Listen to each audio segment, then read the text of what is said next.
Aye. Great, Aye. thank you very much. Opposed that I see. We do have a moment set aside here for public comments. I'd like to welcome folks. That's me, Frank. Sorry. That's okay. Like to welcome people this evening to this Monmouth City Council meeting. Comments from the community on topics of general concern are entertained during the time designated under citizen comments. If you wish to speak to the council, please fill out a comment card. You can turn it in to Ms. Duffner in the corner. If you are online, please open the chat bubble and type to Phyllis Bowman your name and the topic you wish to speak to. Speakers' comments in this forum are limited to 3 minutes, but the council welcomes additional information in writing. Typically, a speaker's comment is taken under advisement to allow time for the council to review an issue. However, the mayor or councilors may ask a speaker for additional information or may convey to the speaker some information that addresses their comment. Please note on the speaker card if you would like to receive follow-up communication, and if so, how you would like to do that. I will mention we do have a public hearing this evening. Comments about that topic, and I have a few of those, will be held in that order. That's a very formal process, and we will call folks up according to the regulated process for that issue alone. So thank you everyone for your attendance this evening. And I don't have any speaker cards that are not related to the public hearing. Phyllis, did you receive anything of general concern? I did not. Thank you. And not seeing anyone else jump up to get us a comment card, we will go ahead and move forward with our meeting. Our first item of actual business this evening is to have a slight swearing in ceremony. So Phyllis is here to help us with that. And I'm going to put you on camera, everybody. Just put yourself on camera. I'm just going to put myself on camera. Okay. All right. Raise your right hand and repeat after me. I Cecilia Coates, solemnly swear do solemnly swear that I will support that I will support the Constitution of the United States, the Constitution of the United States, the Constitution and laws the Constitution and laws of the state of Oregon, of the state of Oregon, the charter and ordinances the charter and ordinances of the city of of the Monmouth, city of Monmouth, and that I will and that I will well and faithfully well and faithfully perform the duties of the mayor of mayor of the city of Monmouth to the best of my ability. to the best of my ability. So help me God. So help me God. Congratulations. Thank you. Find both of them and keep your hands in them. Okay, so we're going to swear in Counselor Belts, Counselor Carey, and Counselor Lopez all at the same time. So, I'd like to provide your computer screen for Still them. there. Waiting to get in the picture. No, she's not. No, I just didn't want to get in there. Counselor Lopez is online, so he will have to raise his right hand and repeat this. Okay. One minute. I, John Kerry. Chris Lopez, Do solemnly swear only swear that I will support Constitution of the United States, The Constitution of the United States, the Constitution and laws the Constitution of the United States, the laws of the state of Oregon, the charter and ordinances the Charter and ordinances of the city of Monmouth, and that I will and that I will I will well and faithfully perform the duties of city perform councilor the duties of city councilor of the city of Monmouth of the city of Monmouth. to the best of my That's- ability. So help me God. So help me God.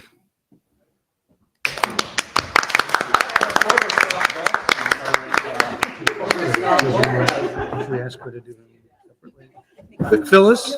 Phyllis, we missed Counselor Lopez on a lot of his oath. Would you do him separately? Sure. He was having trouble, I think because of the lag, he was having trouble So right keeping up. now? Yeah. Mike is far away from Okay. you, so I think it's hard for me. All right, well, let me get close to your microphone. Please. Or you could sit up. Oh, okay. I'll just take your microphone. All right, Chris, you ready? Thank you, Lynn. And thank you, Okay. Lane, and thank you, Phyllis. And my apologies for not being in person tonight. I am under the weather. Otherwise, I would have been there. Just don't want to spread things. Thank you. We appreciate that. Okay, are you ready? Okay, I am. I, I,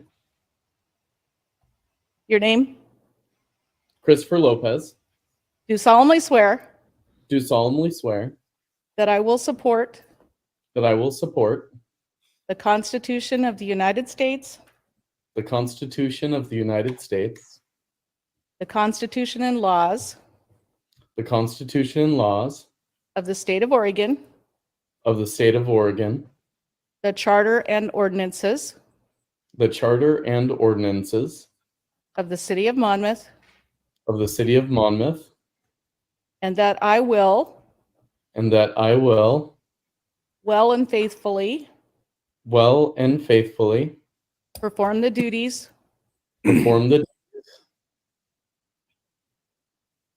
duties of City perform Councilor the, of City Councilor of the City of Monmouth of the City of Monmouth to the best of my ability, to the best of my ability, so help me God. so help me God. All right, good job.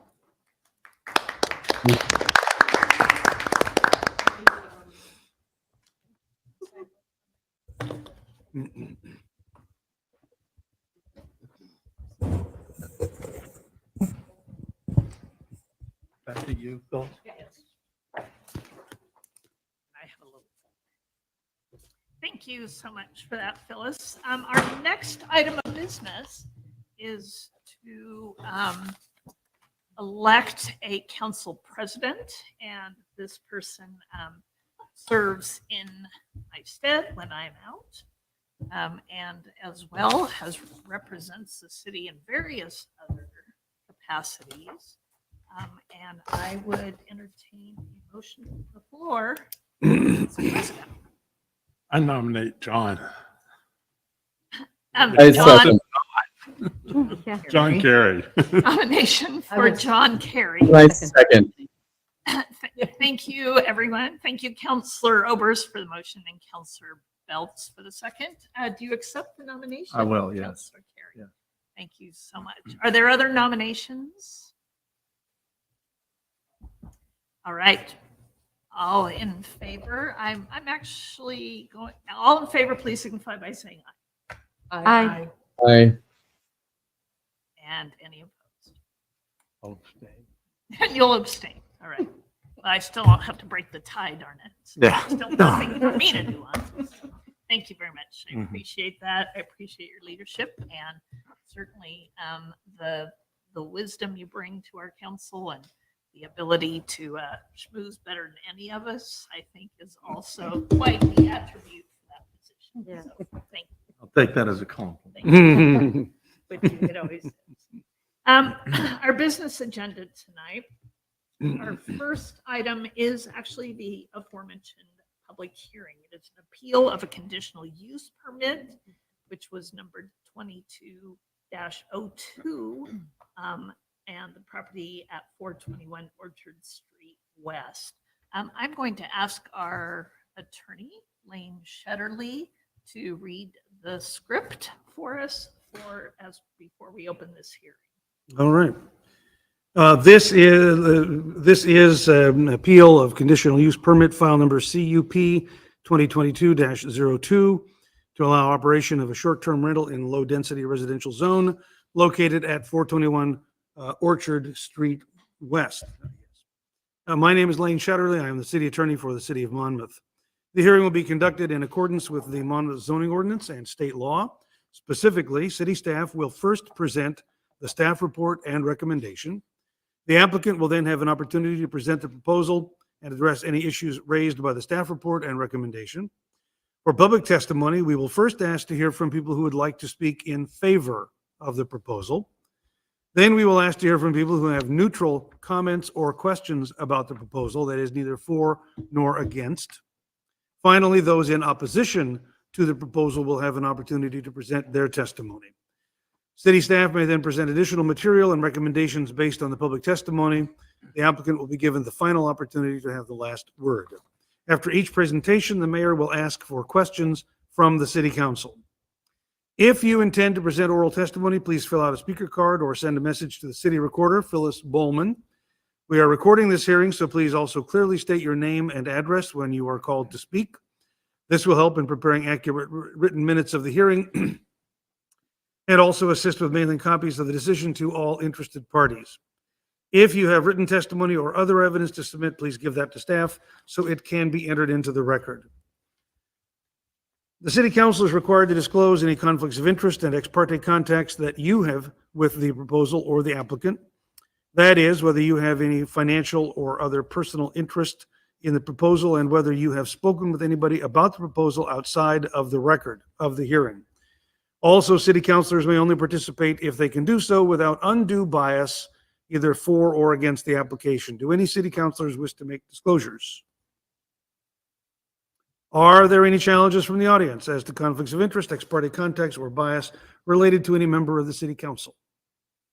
Speak now or forever hold your peace. State law requires me to tell you a number of things at the beginning of the hearing. First, the applicable substantive criteria that apply to this application are contained in the written staff report and will be identified and discussed in the oral staff report. Second, your testimony, arguments, and evidence must be directed toward these criteria or other criteria in the comprehensive plan or zoning code that you believe apply to the application. Third, failure to raise an issue accompanied by statements or evidence sufficient to afford the decision maker or other people an opportunity to respond may preclude appeal of a decision on this application based on that issue. Finally, to the applicant, failure to raise constitutional or other issues relating to proposed conditions of approval with sufficient specificity to allow the city to respond to the issue precludes an action for damages in circuit court. Before I turn it over to the mayor to open the hearing and conduct the hearing, I'll just mention that the record of the hearing is in the council packet. There are some additional late arriving written testimony, pieces of written testimony that have been distributed tonight and were available in the back table. Those constitute the record together with the evidence and the testimony that is presented tonight. And it is that record on which your decision must be based, applying the applicable criteria in the code. All right, Madam Mayor, you may open the hearing. Thank you. I will open the hearing, and as mentioned, we'll start with the staff report. Suzanne Duffner, our Community and Economic Development Director. Sounds good. I'm seeing that there's a little bit of lag on the screen from what you guys are seeing. So, hang on just a second. I have a few slides. Suzanne, can you pull the mic closer? Yeah. So we can- Yeah, thank you. Never mind. Too many things going on here. All right, does that help? That's probably better. All right, great. Well, I have a few slides prepared for the summarizing the staff report presentation that was in your packets for this conditional use appeal. As the mayor mentioned, it's conditional use 22-02. This is a request to allow a single dwelling to be used as a short-term rental for more than 45 days per calendar year, which requires a conditional use per our code.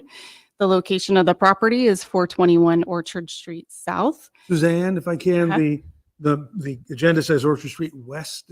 Just to make sure for the record, it's Orchard Street South. Is that right? Correct. Or is it West? Let's decide. That's a good question. I believe it is south. On the corner. Huh? It's right on the corner. It's right on the It's right corner. at the South. corner. I'm seeing head nods, not testimony, but head nods. Yeah, On it's the- labeled as Orchard Street South on the, South. Okay. So it's right in the knuckle of the cul-de-sac. Thank you. so- Just want to make sure we have the consistent reference to the address. Well, great. Thank you. Okay, so now we have that resolved. The zoning of the property is low-density residential. The application type as defined by our city code is a type 2 action. These are normally decisions that are made by the planning commission, but there is appeal opportunity to the city council. And so that is what is before you this evening. The planning commission did review the application requiring 2 meetings in November. And at the November 16th meeting, they did approve it subject to 7 conditions noted in the notice of decision in the packet. The appeal request was filed on November 28th by Joe Butler, representing property owners of 5 adjacent properties. So in terms of conditional use review, there are 3 applicable criteria that the council needs to base the decision on per our code.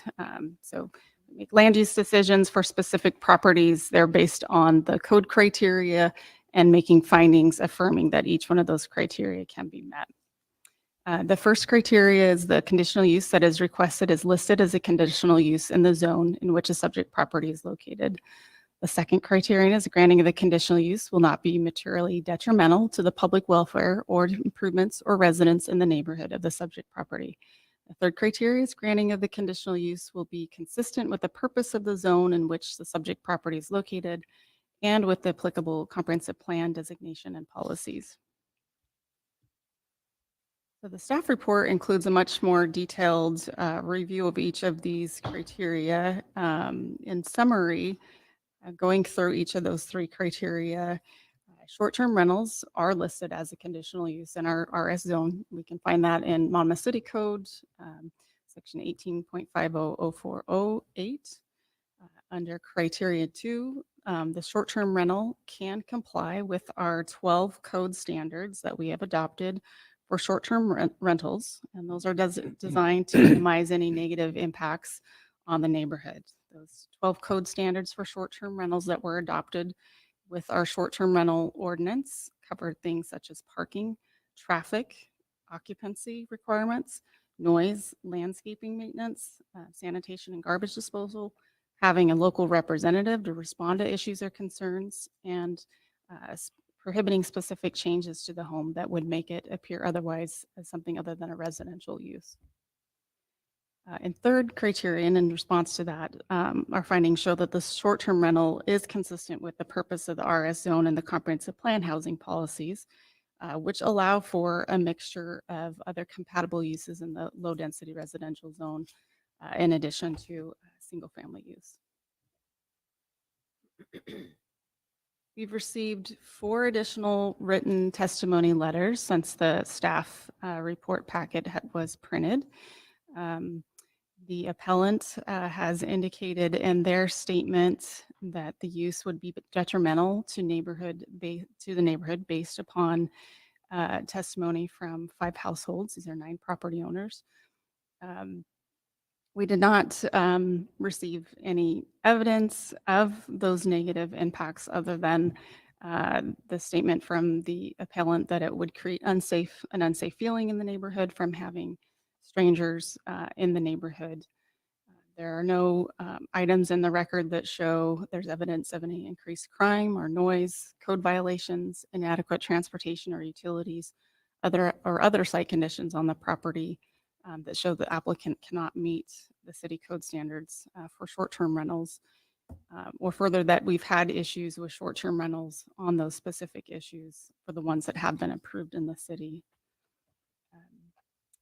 So in the 2018 and 2019, just by way of background information, the city did adopt short-term rental standards, the 12 that I had mentioned.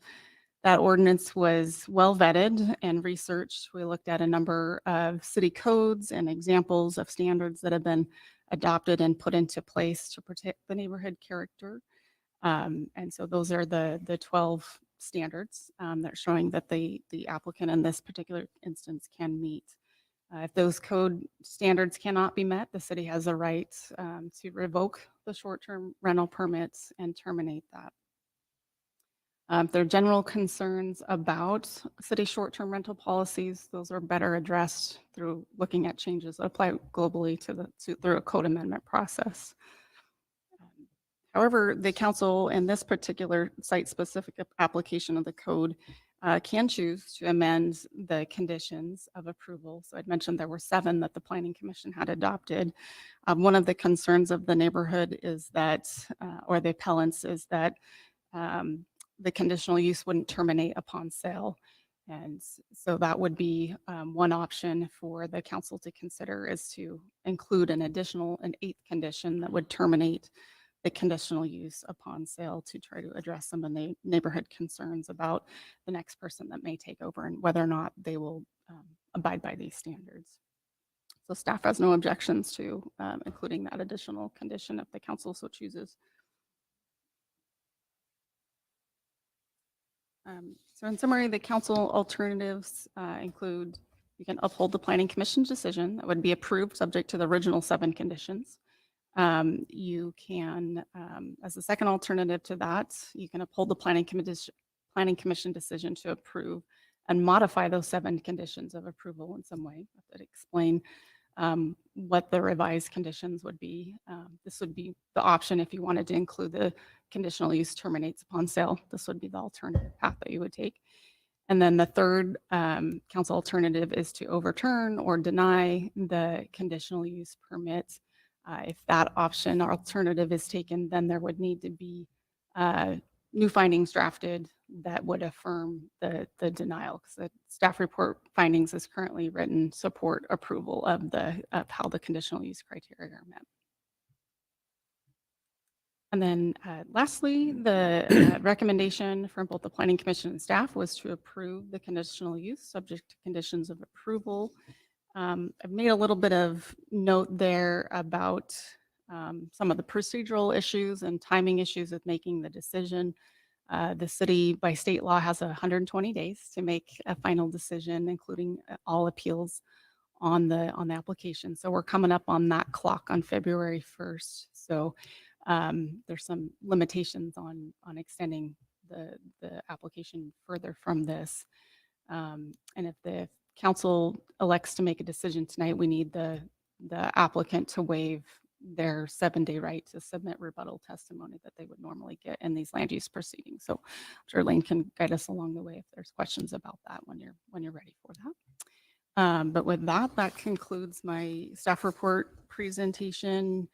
I neglected to mention who those 4 additional letters came from that were submitted after the staff report. So I'll just briefly state those were from the property owner, summarizing their short-term rental application, how they meet, they believe they meet the criteria and some of the positive benefits of short-term rentals. And then there is a letter from Stephanie Whitmore, who is the property manager, addressing some of the concerns that were raised and their experience specifically in Monmouth with a vacation or short-term rental. And then there are a couple of letters. There's a letter from Michael Ross, one of the appellants, the concerns I had summarized earlier, and then also a letter from Karen Ross that hasn't included in there. So that I would be happy to answer any questions you might have. I'll stop sharing my screen here. Any process questions for Suzanne or Lane? Counselor Selena Soliveros. Yes, I have a question. So thank you so much for the presentation and all the material. I had questions and then I would check off if it was answered when I was reading the information. I'm curious about if the applicant has to apply again after a certain amount of time. Is there or is once this is either agreed upon or not, I mean, is there, and what I mean by that is, do they have to reapply every year, every 6 months? Nothing like that? Nope. The only conditions where they would need to reapply for the conditional use is if the use goes dormant for, I believe it was 6 months period, then they would have to reapply for the conditional use. So along with the conditional use permit, there is a piece of a short-term rental permit that the property owner must get, and that's where it's registered in their name. They name the local representative. So if the way the conditions are written by the planning commission right now, if the this is approved and the owner sells it, then they'd still have the conditional use approval. They wouldn't have to go through that per se, but they would still need to apply for a new short-term rental permit and list then who the new property owner and the license. So we had current information about that. So those are kind of the only times that would trigger Okay, Yeah, that would be the that only makes time sense. to Yeah. reapply. Okay, okay, thank you. Counselor Bells? And I know I was part of these conversations, but my brain is rather full. So help me remember. If in the event there are issues with the property, does it come back to police, planning commission, to city council? How is that, how do we address that? Yeah, that's a great question. Luckily, we haven't had to test drive that out yet. It's still Very nice. fairly a I'm very new. curious about that. However, I'd like to know. Yeah, What's yeah. the Well, I'm going to process? pull that code language just to make sure that I am telling you correctly on that. So I believe there's a first code complaint is made, and then the city staff go and investigate to see whether in fact there is a violation. Yeah, here it is. So 5.65035 is the section that I'm in. Um,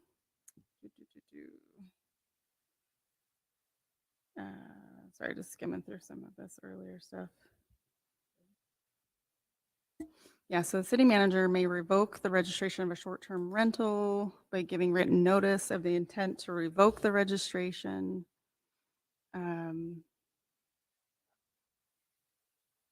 So then there's a procedure for giving notice to the property owner. That's how that's delivered to them. The owner can appeal that. So there's an appeal process for that to the city council by filing a notice of appeal within a certain number of days. And so then we'd go through the appeal process for that. So starts out with staff, we investigate, is there a violation? And then if there is, then there's a process for the city manager. City managers has authority to revoke that. And then the owner has a right to be able to challenge or appeal that through the council. And if I can, the condition of approval number 1 addresses compliance with the standards of Chapter 5. And that's a continuing obligation. So if there is a revocation, if there is a violation that results in a revocation of their permit under Section 5 of the code, that would constitute a violation of the conditions of their conditional use permit, which would cause the conditional use permit to be revoked. And then they would have to apply again if they intended to reinstate the use. And so where does that complaint go to? Just the city? It City starts staff. with- Yeah. Mhm. Staff, so you Starts would with get the Suzanne. code. Yeah, either myself or code services, we work together Yeah. on those. Right, great, thank you. Thank you for the clarification. I appreciate that. Thank Yeah, that was good. Thank you for reminding me. Other questions of staff? I Counselor had Lopez. I had one. Yes, and then Counselor Lopez. One of the condition or one of the things we need to consider, Suzanne, is that this use is consistent with our policies of uses in that zone. As a residential zone, you mentioned we have a mix of compatible uses in our code. Do you have other examples of the kinds of things that are compatible uses in the residential? Yeah, great question. So we have home occupations where somebody can do a low impact business out of their home. We have churches would be another example of like a conditional use that would have to go through this type of a review. Parks, I think some schools may fall under that as well. Daycare is another use. There's a limitation on how many kids can do for a daycare. We have residential care homes where you have people that may have disabilities or needs care that a certain number of them can stay in a home in a residential area. So yeah, there's several different ones, and the purpose of the conditional use is to see, in this specific issue and circumstance, is it compatible with the zone and with the neighborhoods, and are there conditions that can be placed on it to minimize any of those impacts? Great, thank you. Counselor Lopez? Yes, thank you, Madam Mayor, and thank you very much, staff, for the thorough presentation and thorough write-up. I'd like to expand on Councilor Beltz's question as to the process of revoking the conditional use permit were there to be an issue. It was noted that in number 4 of the proposed conditions, that city manager may revoke the registration. And that was noted 5.65.035. But I don't know that we've yet had an answer to actually revoking the conditional use permit, or what the process looks like there if there were to be a problem. Could someone clarify that for me? I'll take a stab at it, and if, Lainey, if you want to fill in if I miss any gaps. So in order to operate a short-term rental in the residential zone, you have to have both, right? You have to have the conditional use and you have to have the short-term rental. So if the short-term rental is revoked, then in effect, they can't exercise the conditional use. It's just, I don't know if you'd say null and void, but they have to be able to get that meet that short-term rental piece of it as well in order to operate.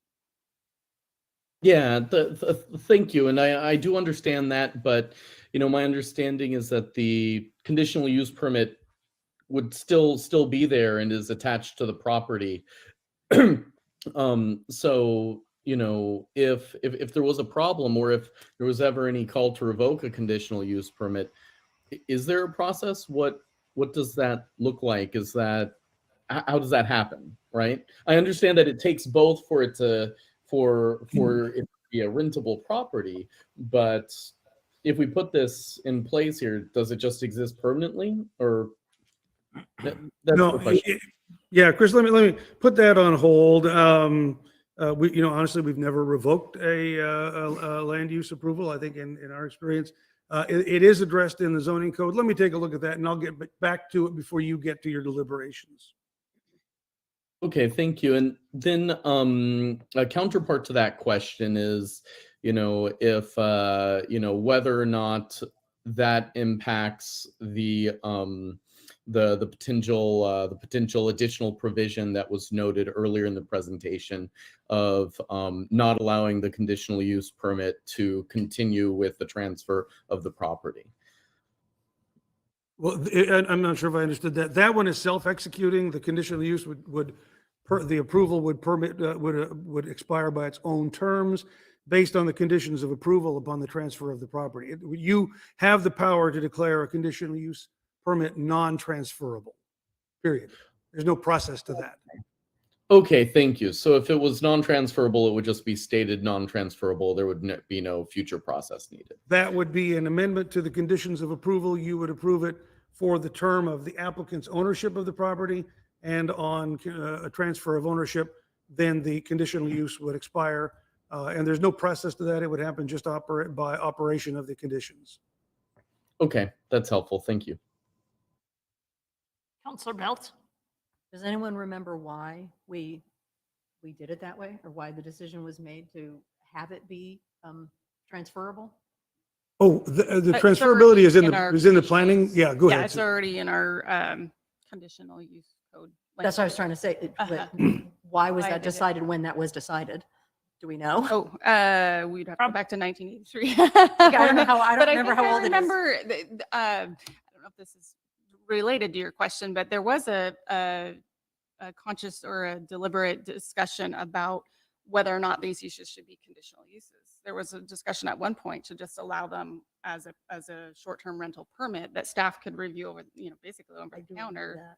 And there was this, well, if you're going to do it for longer, and then we set that date at 45 days, then they should go through some additional review and comment from the neighbors. So I know there was discussion about that 45 days in the conditional use for short-term rentals. How the language that it continues the conditional use with the property got into the original code. There's no institutional knowledge on how that. I mean, that's not place. uncommon. I've seen that in Yeah. other That's codes that I've what I don't worked know. in. Is it common So or uncommon? probably, yeah. If that's just kind of standard language. It is standard language. Because It's it's property it's right, it's been unusual granted. Yeah. to have one that you would want to have come off it. So Yeah, often a conditional use might entail a substantial investment in improvement of property, or it would seem probably unfair to say it's only for the term of the ownership.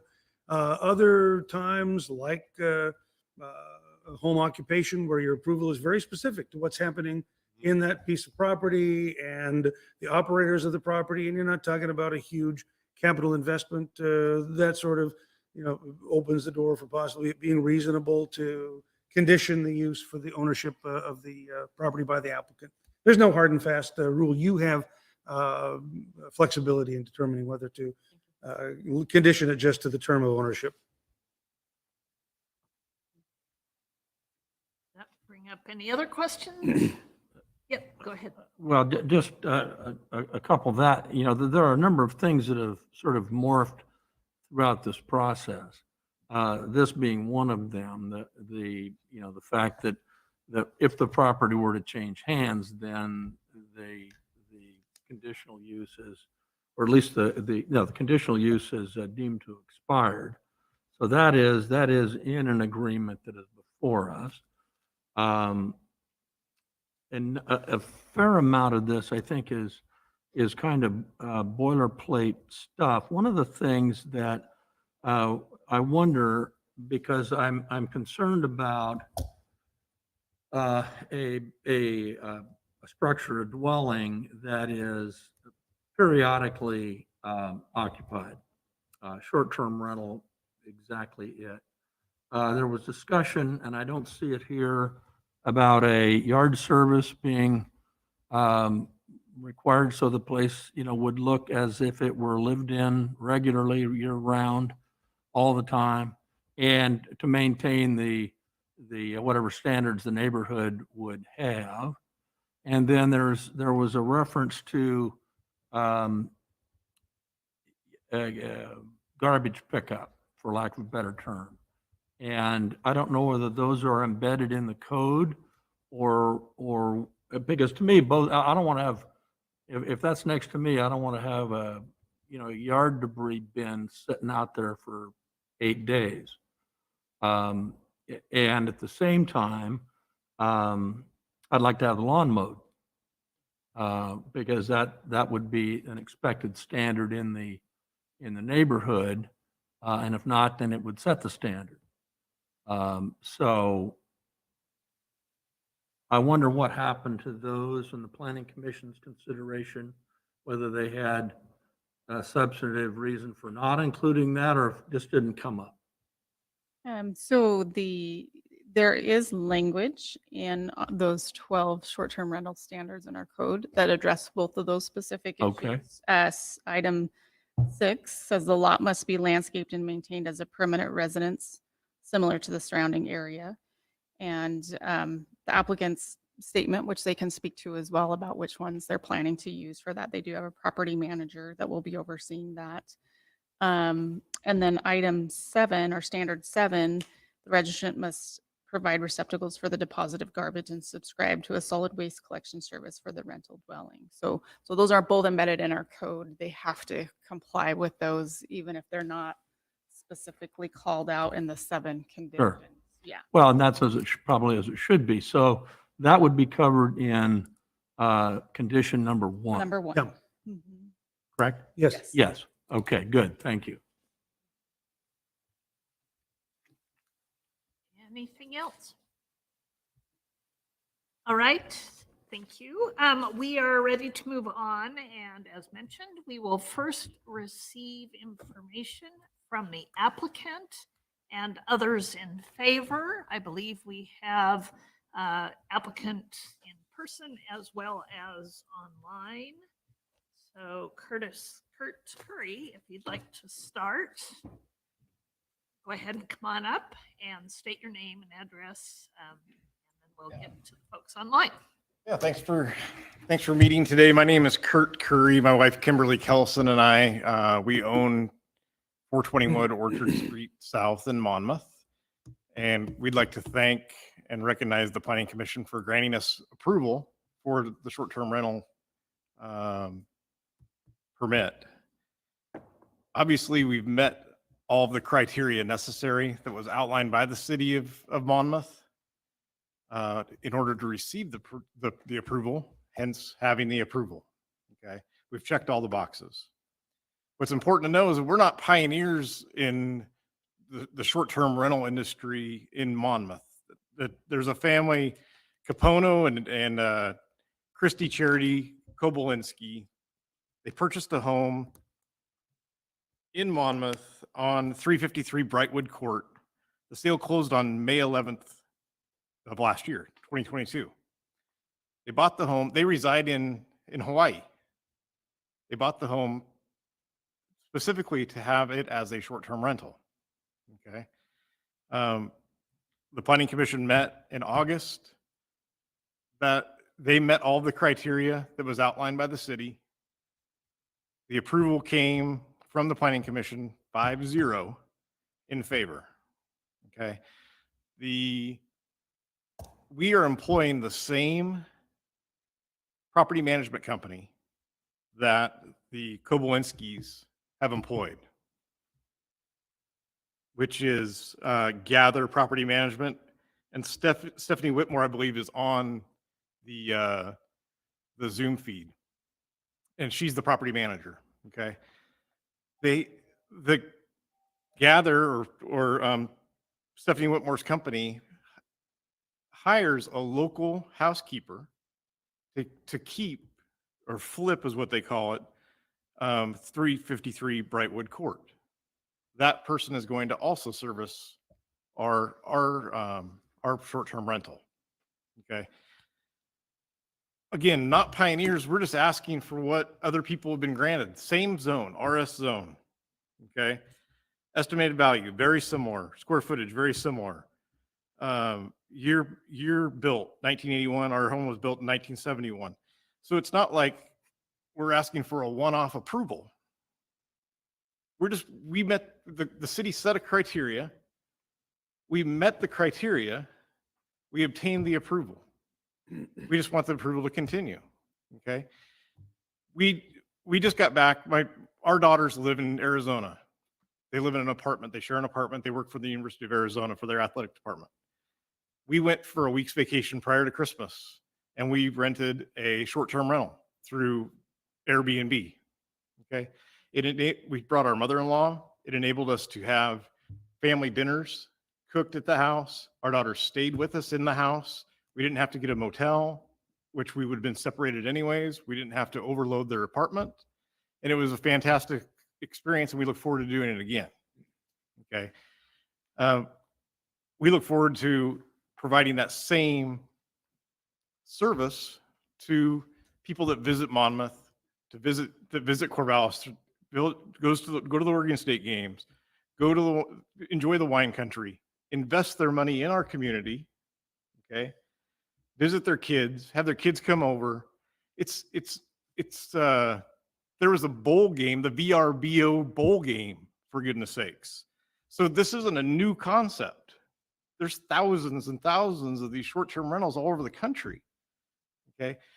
It enables us, by having this as a short-term rental, we could rent it to whoever we want. We could rent it to the whole football team if we want, and we wouldn't have to sit in front of you at all. Okay.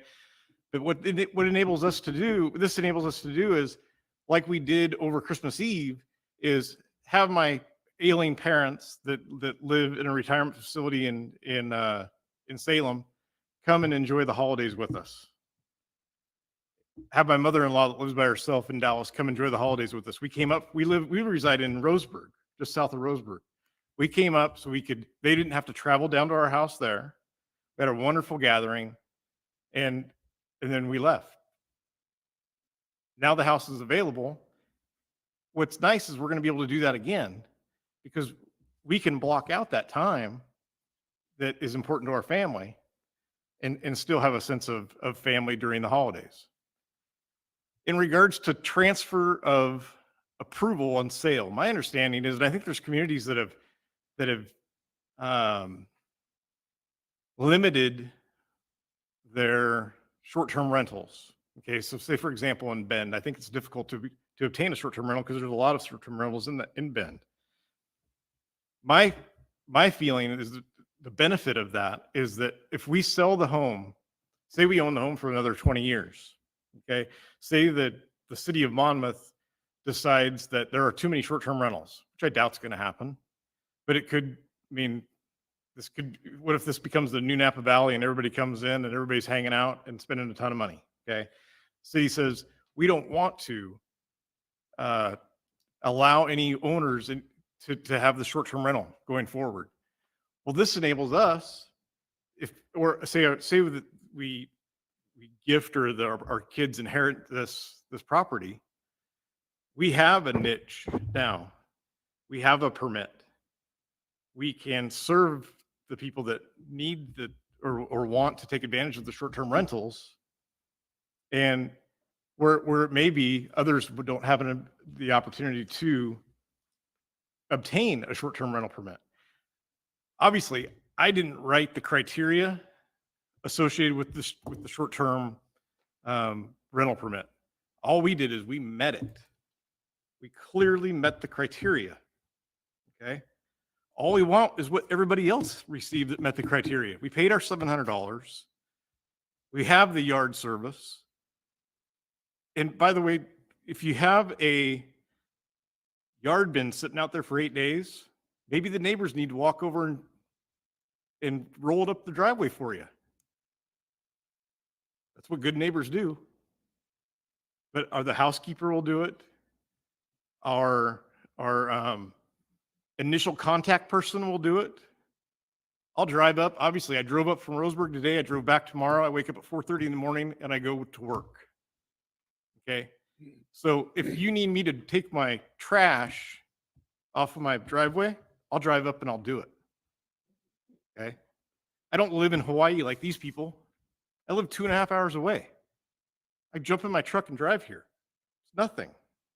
My mother-in-law lives in Dallas. My parents live in Salem. We have the support. We have more than the support that we need. So we appreciate you guys giving us the permit initially. I encourage you to continue the approval. Approval has been recommended again by the city, and we look forward to obtaining the approval and going forward. Thank you. Thank you. And also, as anyone else who's submitted a speaker's card like to speak in favor of the proposal in the room? Seeing none, I'll go online. We have Kim Kellison online who has requested to speak in favor. Thank you, Mayor. Can you hear me okay? Yes. Okay, perfect. I prepared a pamphlet or a flyer about our rental, and I won't go over all the details that my husband did. So I will try and skip to what I think is really important. Mostly, we are prepared and responsive. So we have provided several protections for this short-term rental that will enable it to be successful and will not create a nuisance in the neighborhood. So we've purchased a Ring doorbell to alert us when people arrive. Our property manager has exterior cameras. We hired an excellent property manager to screen clients and provide 24/7 communication and support. We have a noise decibel monitor, smart locks that create unique access codes for each guest, local cleaners, like he said, and maintenance workers, weekly yard service, a monthly pest service, an additional local representative beyond Joe Schomburg, who lives 10 miles away, which is my mother. And she actually puts the trash cans out quite a bit. And she's great to respond in emergency because she's retired and she's hanging. The regular use of our family is really important to us, which is why we did not want to put a long-term renter in that property. That and the last long-term renter we had did $18,000 worth of damage to our property in 18 months. And Stephanie has assured me that she has had minimal to no damage at the property that she manages on Brightwood Court. Guests are properly vetted by Ms. Whitmore with clear and concise rules about quiet time and all of those things. What's really important to note is that Stephanie Whitmore has had 0 complaints at 350 Brightwood Court in Monmouth. And I actually called the Monmouth Police Department and visited with them, and they confirmed that there have been 0 complaints for this property for noise or nuisance. And that was on 12/30/22 that I gave them a call. There are numerous benefits of a short-term rental. that I listed on this flyer for you. They have the potential to positively impact municipalities by increasing tax revenue. The transient lodging tax generated by the short-term rental benefits the city. Short-term rentals are better when they're regulated through a permit process like you have in place. So kudos to you, because 65% of studies or cities in Oregon at the time of this study did not have that in place. So there are economic benefits to owners who have short-term rentals as well. And requiring a permit and other safeguards mentioned previously ensure success of the rental and minimize impact to the neighborhood and city. We have neighbors already in the neighborhood that have inquired about renting our property for family visits. And so our family visit that, we had in Arizona can be duplicated in our own home for other neighbors and people in the area.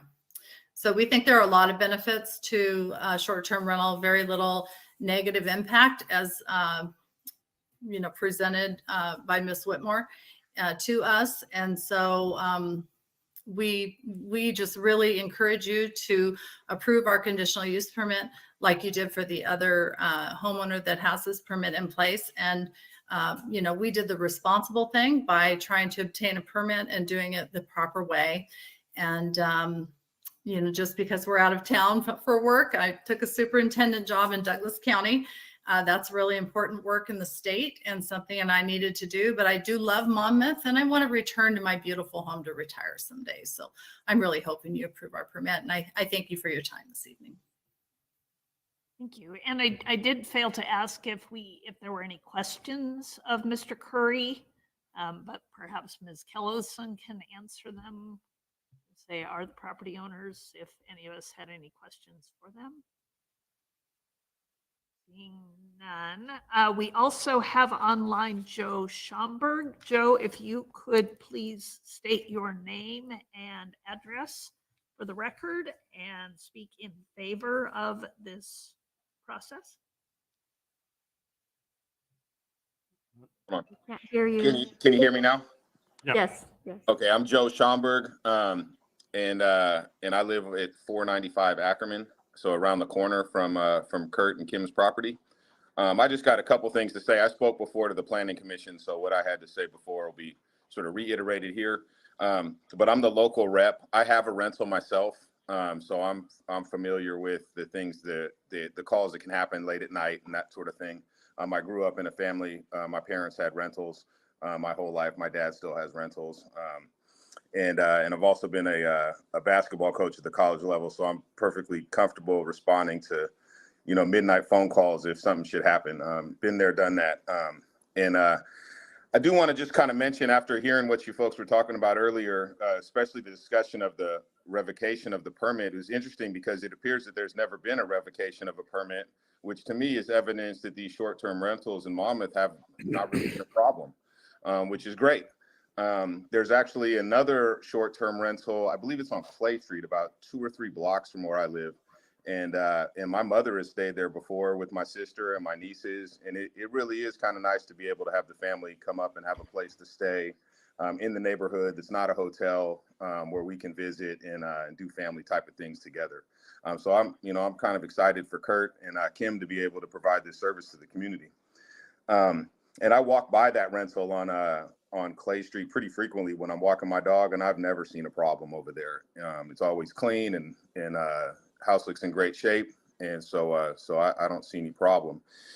And then the last thing I just want to mention is Kurt's a small business owner. He's been running a fishing guide service for a long time, and he runs that business with care. He has amazing customers who I've spoken to in the past, and they just speak the world of his business. He's been very helpful for me getting my new business started.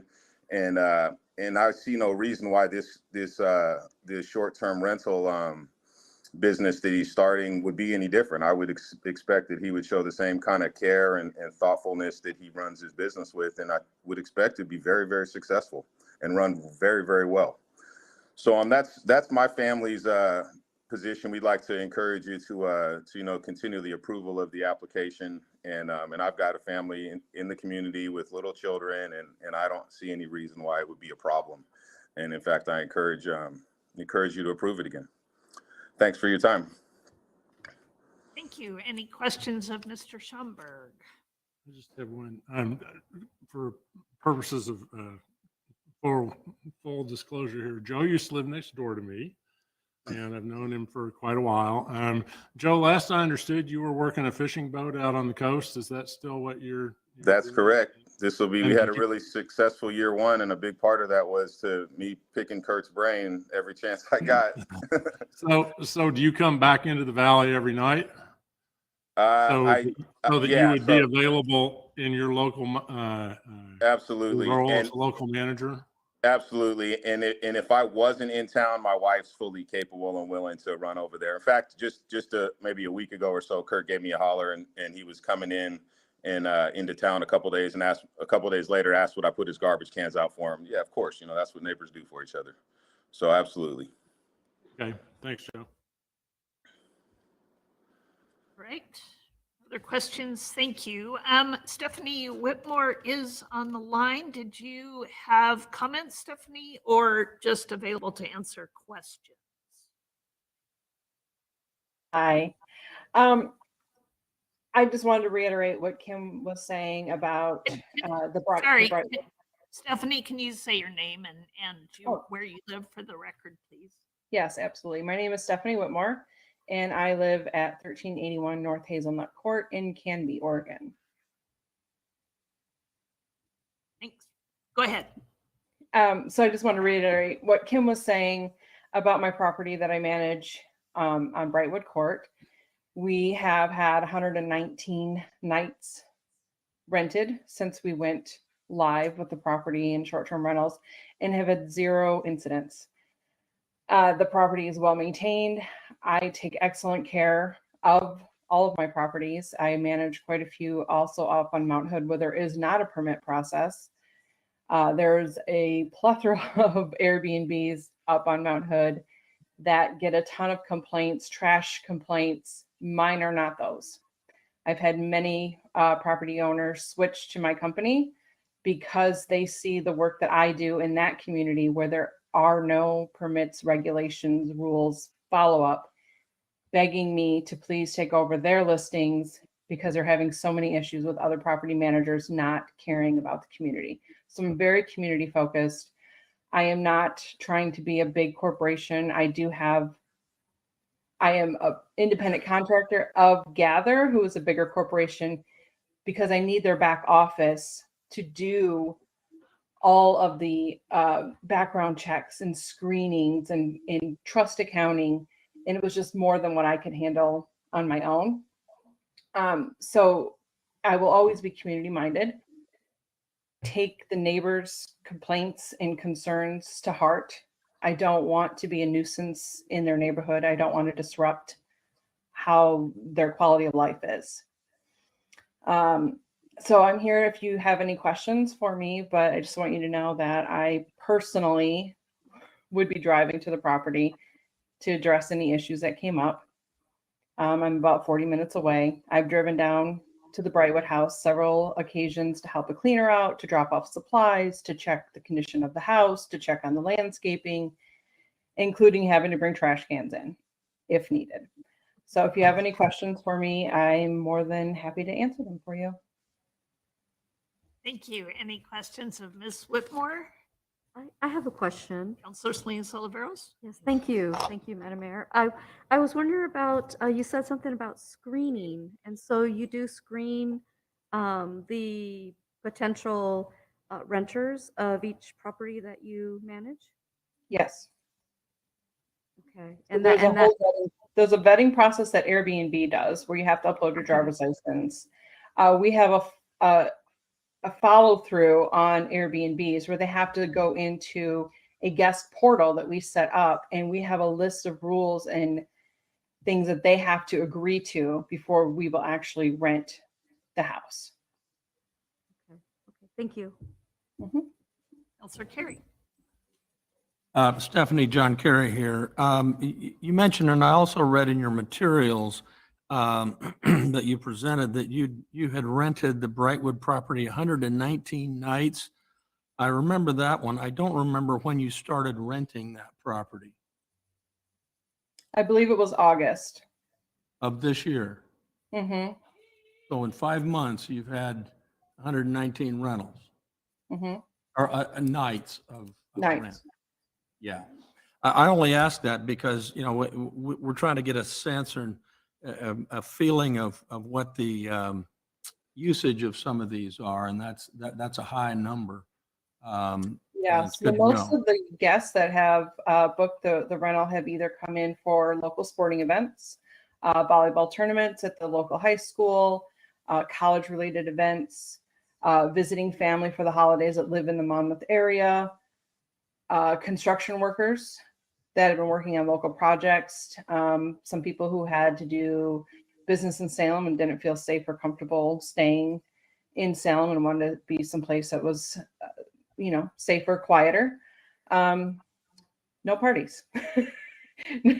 So I haven't had any, 20-year-old college people trying to throw a kegger. It hasn't happened. We would screen that out.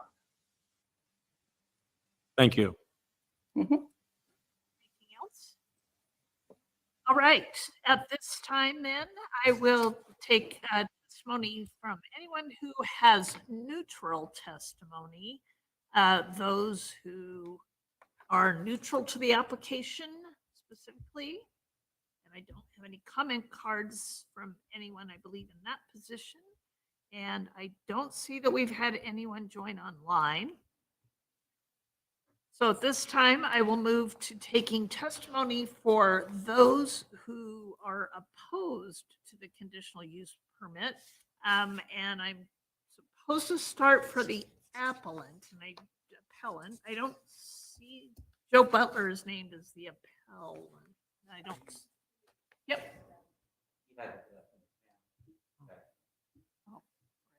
Then we'll go on to others. So I have Karen Ross. Please step up and your name and address for the record, please. Thank you so much for all the work that you've already done related to this and for being here and listening to all of us. I really appreciate it. We mentioned about Joe and how he couldn't be. Name and address. I'll probably Oh, have I'm you sorry. speak a little louder or pull Okay. the microphone a little closer, And- especially to Great. make sure that Okay. the recorded record can. All right. Thank you. Name and address. And your name and address.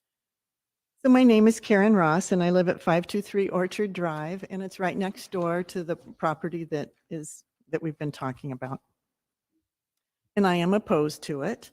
And I wanted to spend just a quick moment because you don't really know me or the rest of the neighbors. And so I wanted to just tell a little bit about me. Been a part of this community since 1980. We've raised our family here and contributed to its betterment in lots of small little ways. I volunteered in all of the schools in the district, have served on the Friends of the Library, helped raise money for the new library that's not very new anymore, and planted trees in parks and along Highway 99, served on school board for 10 years, and made hundreds of bonnets for the 4th grade IES girls for their Oregon Trail unit. Our son and his family live in this community, and he and his wife are employed by the school district, and we have grandchildren that go to school here. We're very invested in this community. I want you to know this only because it represents who the people are that have filed the appeal on this issue. We're reasonable residents who care about and support our community. We're not complainers, and we're not opposed to change. One of the things I do in my employment is work with groups on strategic planning, and we love to dream about the future and then figure out ways to to reach that. And in fact, I led the city of Monmouth in strategic planning once upon a time, many years ago. So improvements, not changes, are necessary, beneficial, and desired. Our current neighborhood's a quiet, safe, stable area with very little traffic where we know our neighbors. Walkers outnumber vehicles. We have created the type of neighborhood that's desired by many. We're welcoming, we're supportive, and we still allow for privacy and personal space. We share flowers, produce from our gardens, we chat together regularly, and we know each other's families. The conditional use permit under consideration can dramatically impact the sense of community that we currently have. Having strangers come and go on a regular basis upsets the peaceful enjoyment of the long-standing, safe family-owned homes in our neighborhood. Additional noise and traffic are bound to happen. However, even if there's limited increase in vehicle traffic, noise, or safety issues, the mere presence of a mini motel next door alters the neighborhood.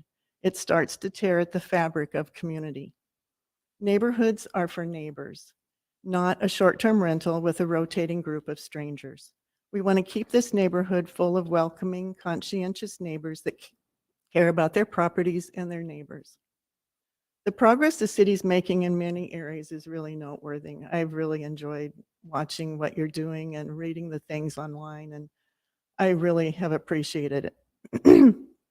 Your council priorities are outlined, and personally, I've been really pleased with a lot of the directions that where you're moving to. Our experience with the short-term rental process, however, shows that you're currently, from my perspective, more interested in improving the application if the easy-to-measure items are met, rather than analyzing if it's really the best thing for any particular neighborhood as the code requires, or the community as a whole. The process does not protect areas suitable for low-density uses, as stated in 18.50.010. It has to date been a process that favors the approval of the application. If the application isn't complete or doesn't meet a requirement, the applicant's called and the approval process continues.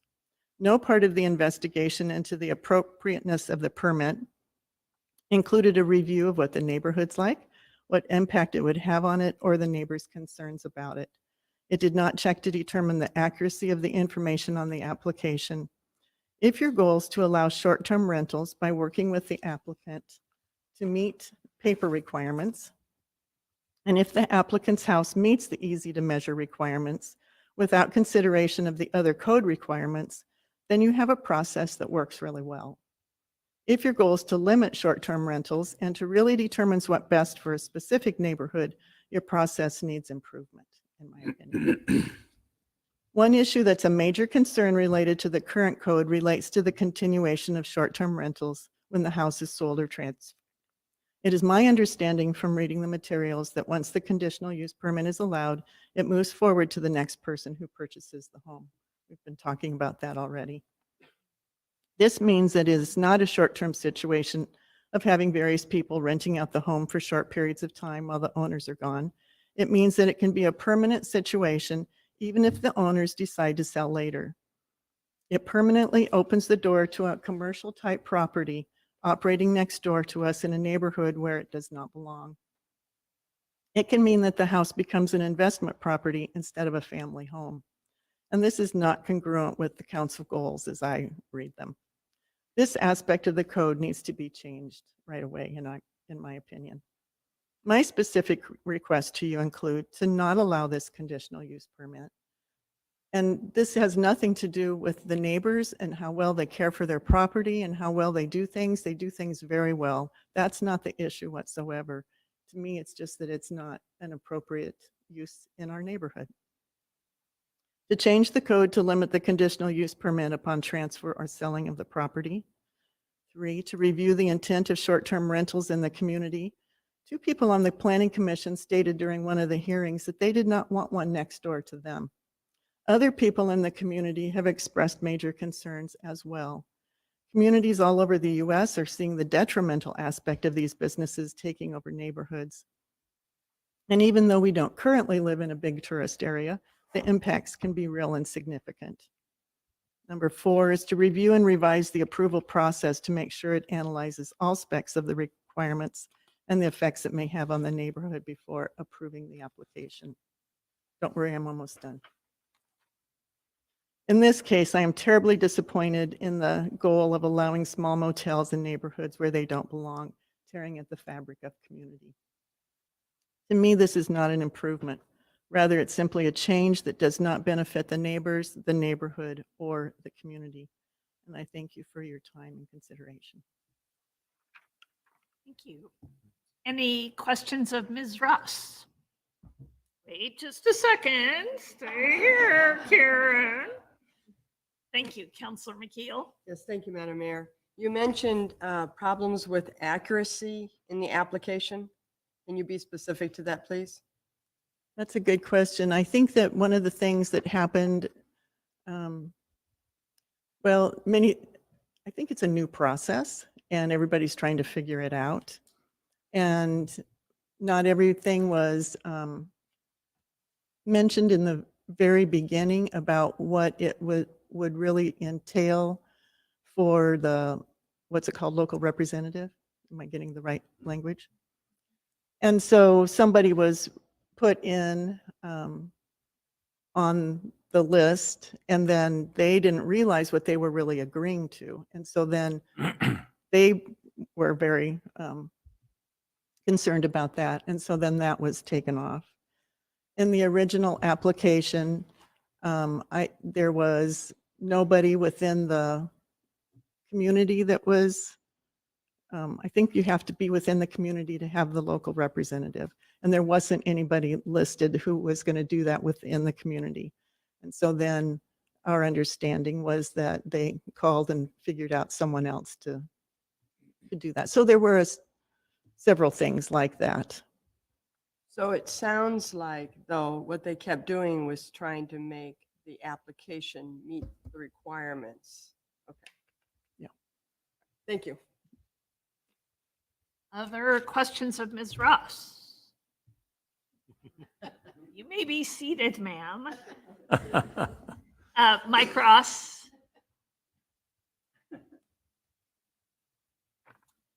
While you were talking about that, there was one other thing that really I thought was. Sorry, your name. Oh, Mike Ross, 523 Orchard Drive West, right very next door to 421 Orchard Street South. Yeah, that's what I said. when I Yeah. saw that. That explains it. The street's 3 blocks long total. And it has 2 totally different names. I wanted to speak to one thing that I thought was inappropriate with process-wise. I really have more analytical of this than that. And that was that the city staff report was filed 2 days before the time for public comment closed. I had spoken to Mr. White, who wrote the report over in Salem, twice and told him that I was preparing documentation in opposition, and I did file it. I filed it on time, but by the time I filed it, the recommendation for approval of the conditional use had already been submitted. Now that is a very clear message that the opinions or what the neighbors have to say was totally unimportant. If you look at the report for today, it says something about the objections by the neighbors are speculative because there isn't Airbnb, whatever you want to call it, in operation. So how can they know that it's going to negatively affect? Well, Kurt and Kim, they keep their house nice. They mow their yard much more often than I do. They don't. They have somebody do. I do it, so it doesn't get done as often. And a lot of the comments and the hoop jumping and the things you've heard tonight has to do with that. And I want you to just consider for a second, that doesn't really set this house apart from my house, your house. Every house in Monmouth, pretty much. You got to mow the grass, haul out the trash, and have some place for people to park. Okay, yes, they have all that, and they're responsible. Kurt runs a effective business. He's a good businessman. He's a generally nice guy. I have nothing against him or Kim at all. What I object to is what's going to happen to our neighborhood when you convert one of the residential houses in a residential only zone to a business. Not only a business, the owners will not be present on the property, and strangers will be coming to I'm going to say live next door, but there's really two things. One, they're complete total strangers. Three things. They have no connection to our community, our neighborhood, and they're not staying very long. I was shocked to hear how many nights. Wow, that's a lot. And so instead of having Kurt and Kim living next door to me and all the other neighbors, we're now going to have this continuous stream of strangers. It's hard to say, to tell you how that feels.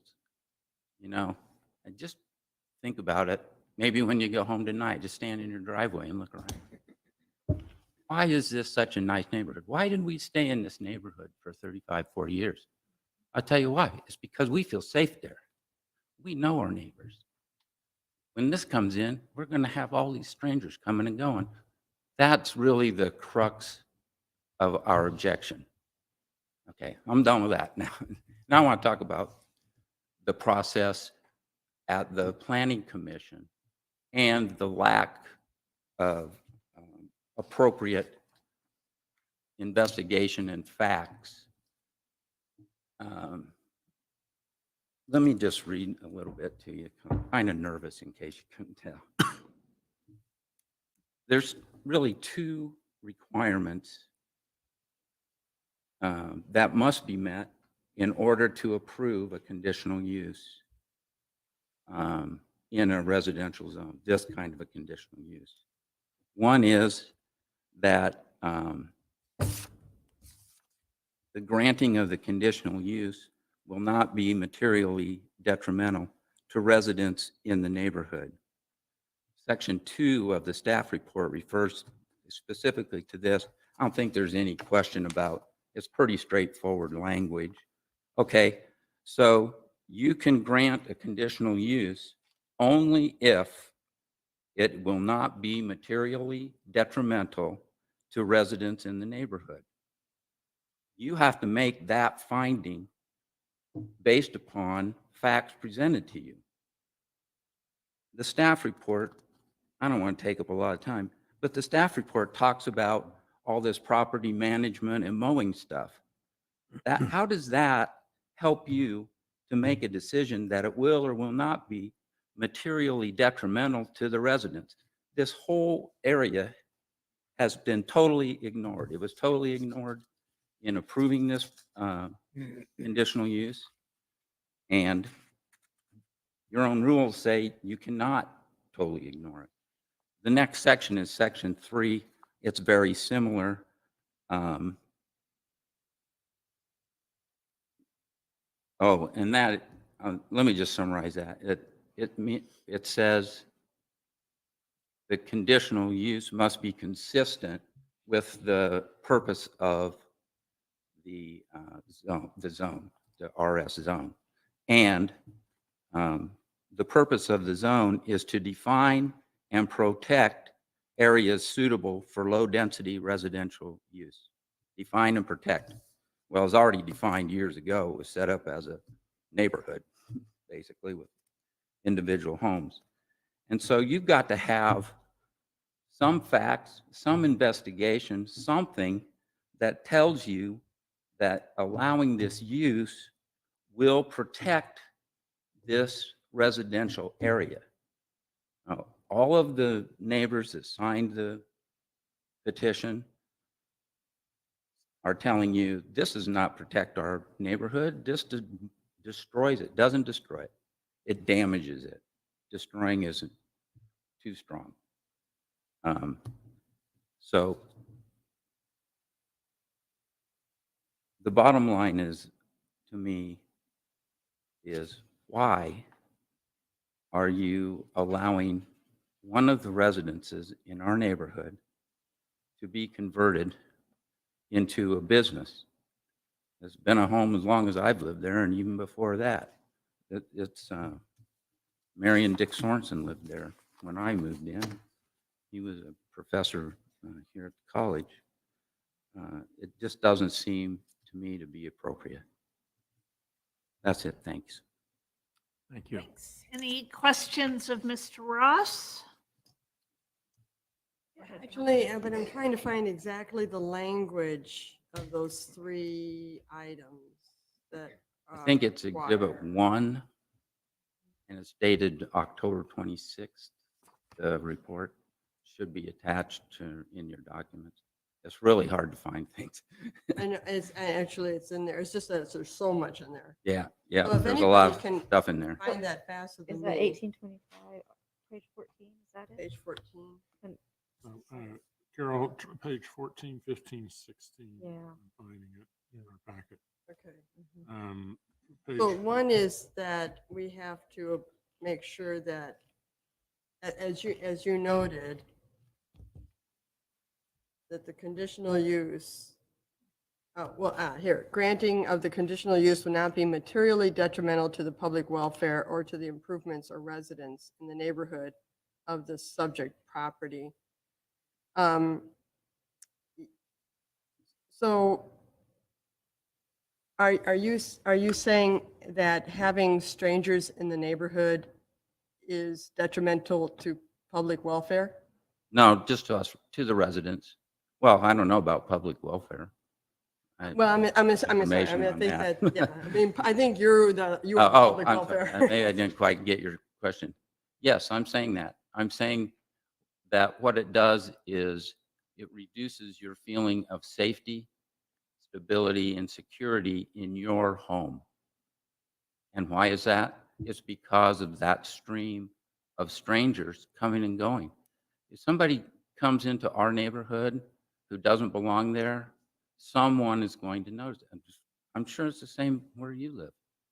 You see a strange car, except that UPS, FedEx, and Amazon, of course. Well, we're stuck with those, but you know that. Our neighbors, they did a huge remodel to their house a few years ago. And what did they do? They came over and asked us if we were planning on moving. Why is she sitting right behind me? Why'd they do that? Because they didn't want to put a big investment in the neighborhood if it was going to change. We all have done that.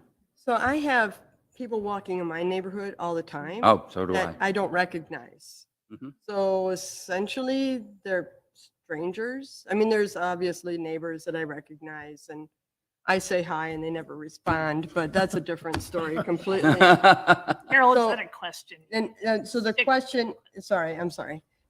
So in that, is you can have strangers, is anybody you don't know a stranger in the neighborhood? It's not just at one house, right? You would have strangers walking in your neighborhood. Many people walk through our neighborhood. And And they come in one end and they go out the other. okay. and They you- don't stay. They're not sleeping over. They're not Okay, my next door neighbors. okay, all right, thank They're you. passing through. Okay. Thank you. And I'm sorry, Madam Mayor. We have opportunities to do our deliberations later, so this is just for questions regarding. their- Okay, I'm sorry. Any other questions for Mr. Ross? I had one.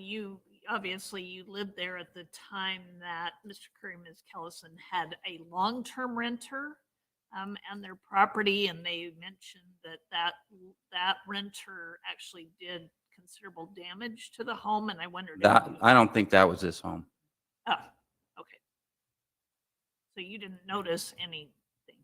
I can't think of a time when it Okay. wasn't them living there since But they we bought can it. but clarify later. That may not be as accurate as I think it is. But Do you know of other renters in your neighborhood? Is there anybody else who's ever? there's everyone that I know is an owner that lives in there. There was a sign, a for sale sign down at, is it Whitman and, no. a few blocks away, up on Walnut Street. There was a sign saying house for rent. I saw it when I was walking through the neighborhood. And there's another one at Stadium and that same cross street. I think maybe it's Clay. At any rate, So you don't they- have a homeowners association? that there's no limits- homeowners association. Okay, That's actually something that I've enjoyed. okay, thanks. That was all I had. And nothing else? Thanks a lot. All right, thank you. Phelps Shepherd, please join us at the table, sir, and state your name and address for the record. Hello, my name's Phelps Shepherd. I live at 527 Orchard Drive West, which is about 3 houses down. Throughout this, I've just, had a lot of thoughts about it. And one thing, I don't like the characterization that the neighbors are all fearful. I don't think we are. We had a rental next door to us for years, and it was fine, but we got to know the people who rented it. And I don't think anyone objects to the rental aspect. It's the turnover, the churn.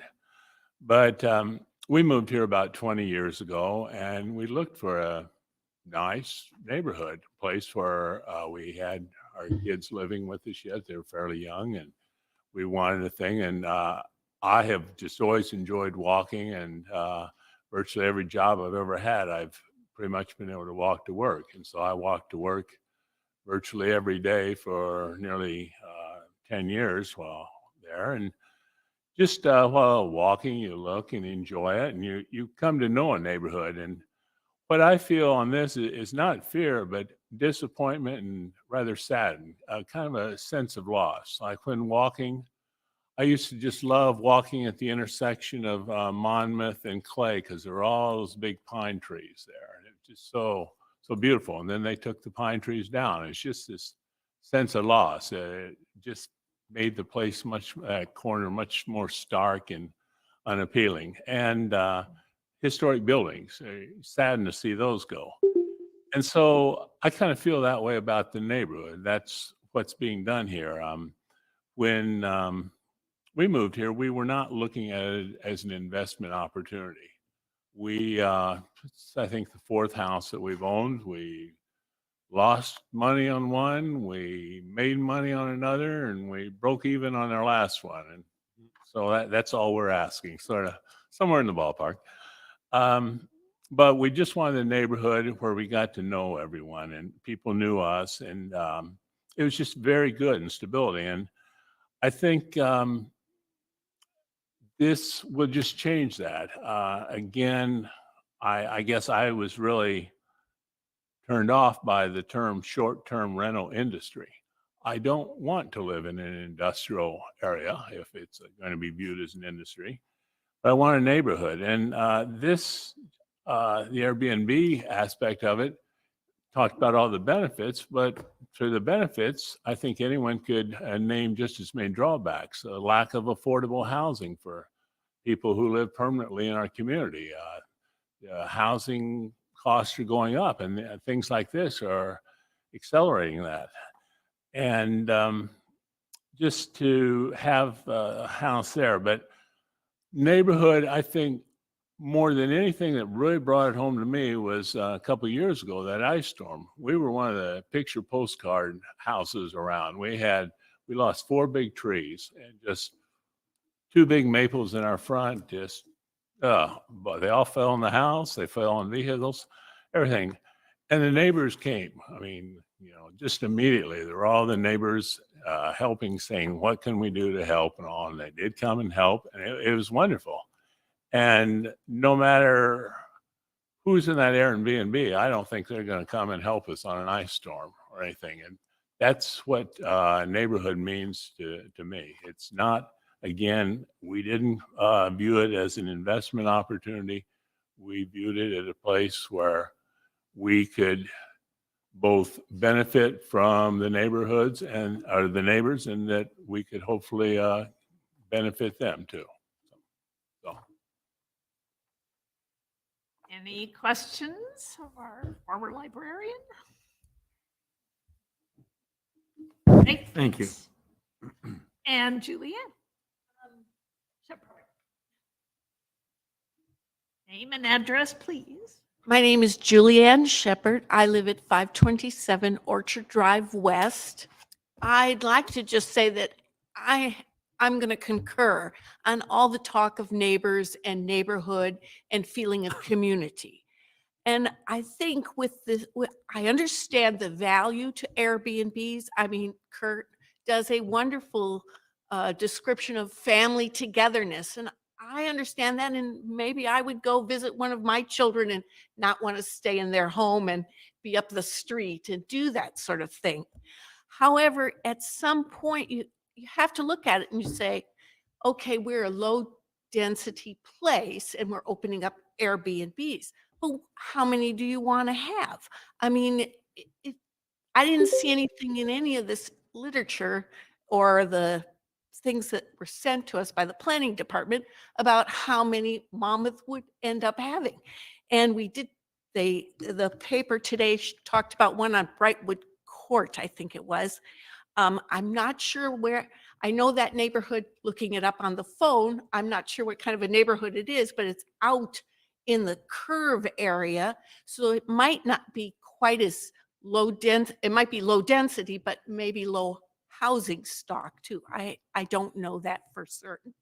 But the thing is, I'm concerned about the numbers and I'm concerned about perpetuity, because one good Airbnb owner may sell to someone that's not, and they have that ability to just continue on. And I think those are things that should be looked at.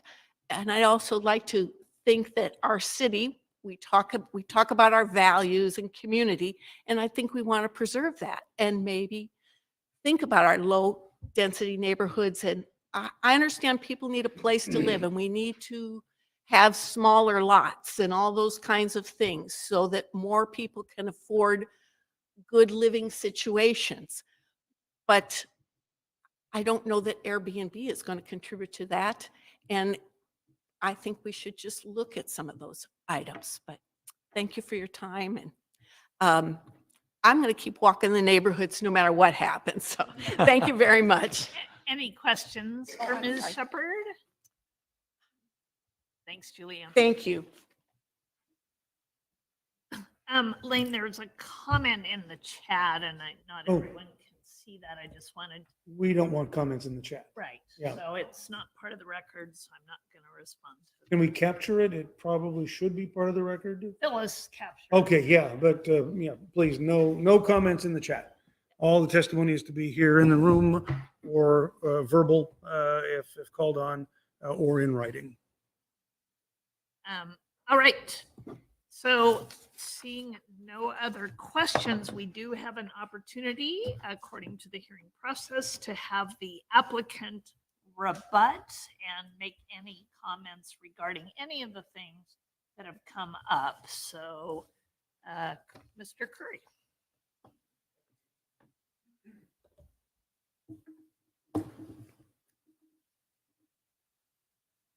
When we were in Arizona and we were staying for a week in that property in a beautiful neighborhood, we had an opportunity to meet some of those neighbors. And they got to learn about where we were from. We got to learn about where they were from. Got to learn about their families. Got to learn about the area. They recommended restaurants to us, recommended hikes to us. So there may be opportunities with guests that stay in an Airbnb that are actually a positive thing as opposed to a negative thing. These people may be from all over the country. You might make a new friend for life after they stayed there for a week or a long weekend. So I don't think that it can't be viewed as all negative. When people say there are people that don't belong in an area, that bothers me because I think everybody, especially in communities like this, everybody should feel like they belong. Okay, just because they don't live there, they should be accepted and treated with respect. And we had that treatment when we were in Arizona. We've stayed at many Airbnbs and short-term rentals throughout the country. My wife throughout the world, and had nothing but excellent experiences. So if approved, I mean, I feel I have a great relationship with my neighbors. I enjoy being in the neighborhood. Unfortunately, my wife's job took us away from that neighborhood. We're no longer able to stay there currently. Okay. But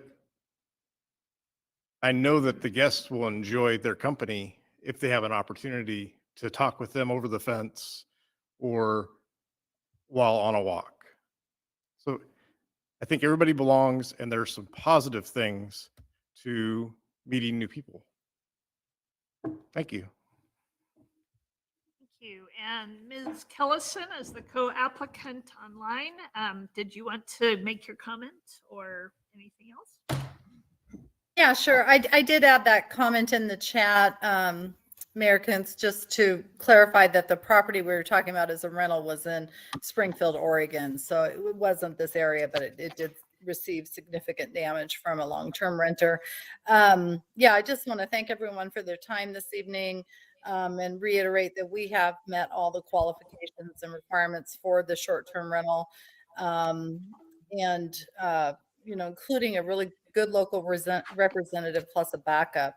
And I want to reiterate what Kurt said, that neighborhoods are supposed to be inclusive environments that welcome people from all walks of life. And I think that having that mindset, being so close to a university where a visiting professor from another country might come, is really important. And even though the rental that we talked about on Brightwood Court has been rented 116 days, that's only by 21 people.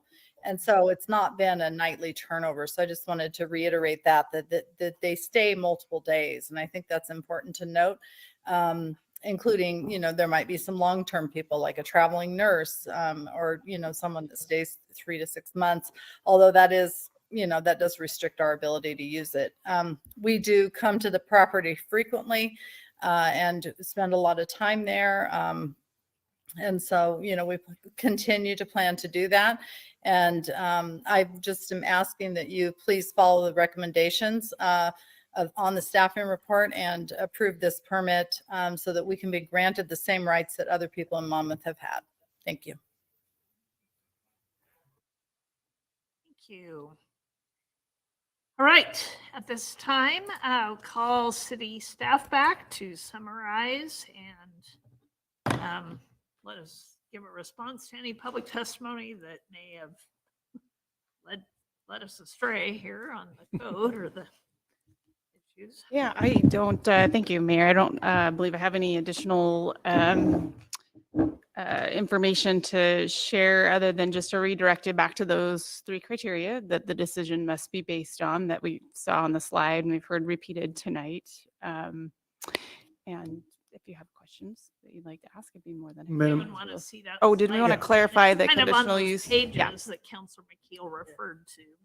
I think Lane was going to clarify something. Yeah, on just, the duration. and by no means to direct the council how to decide, but to focus your conversation when you get to deliberation, just to reiterate on the question of the general compatibility of short-term residentials with single-family residential zones.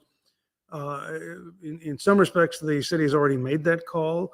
Short-term rentals are already an explicit categorical permitted conditional use in residential single-family zones. And so in terms of policy, generally short-term residentials are permitted in single residential zones if they meet the criteria for the conditional use. And also there is language in chapter 5 of, that is the chapter of the code that addresses short-term residential standards. And there is actually a purpose statement that I thought I would just refer to. So you, again, to set the context for this conversation, that you're going to have section 5.65015 sub 1 says the purpose of this chapter is to set forth standards and requirements for the conduct of short-term rentals, Short-term rentals are allowed within certain zones, either as an outright permitted use or under a conditional use permit. In recognition of the fact that property owners may desire to allow others to use a short-term rental home on occasions when the owners themselves are not using it, and the accommodation option that best fulfills the desires of guests visiting Monmouth is the rental of a private home during their stay. And in sub 2, the following standards and criteria are intended to mitigate the potential negative impact of short-term rentals in city neighborhoods. All owners of property in the city have a common interest in maintaining and promoting livability and viable neighborhoods for residents and visitors alike. So those are the findings in the context that the city has already established in code. Thank you for that reminder. All right, any further questions from us of either Suzanne or maybe particularly Lane in this case? But just to clarify with Suzanne, because this comes up, has come up, we are, the condition, I think it is condition 4, no, condition 3 indicates that if, when this property changes hands, ownership, then the conditional use terminates. No, just the short-term rental permit. So remember, Oh, they the have permit. two, it's kind of like a two-step process. They had to Right, get this right. approval, and then they also have to register the home with the short-term rental permit. So if the ownership changes, they have to reapply for the Right. staff level approval, just a short-term registration permit. They don't have to, the conditional use would transfer upon sale unless the council decides to add a condition this evening. So they would have, as it's written, they would have one of the two required conditions. They need to have the permit, they'd have the Conditional use, yeah. conditional use. Right. They'd be They just able- wouldn't have the permit. They'd be able to sell their property with that added value use. And the new owner would just need to come into the city and get their short-term rental permit. They wouldn't have to go back through conditional use and the public hearing and notification. Okay. And then there was a discussion about inheritance. How does that fit into this, Lane? Well, that'd be the same thing. If you establish a limitation based on ownership by the applicants, then death of the applicants would constitute a transfer of ownership that would terminate the conditional use.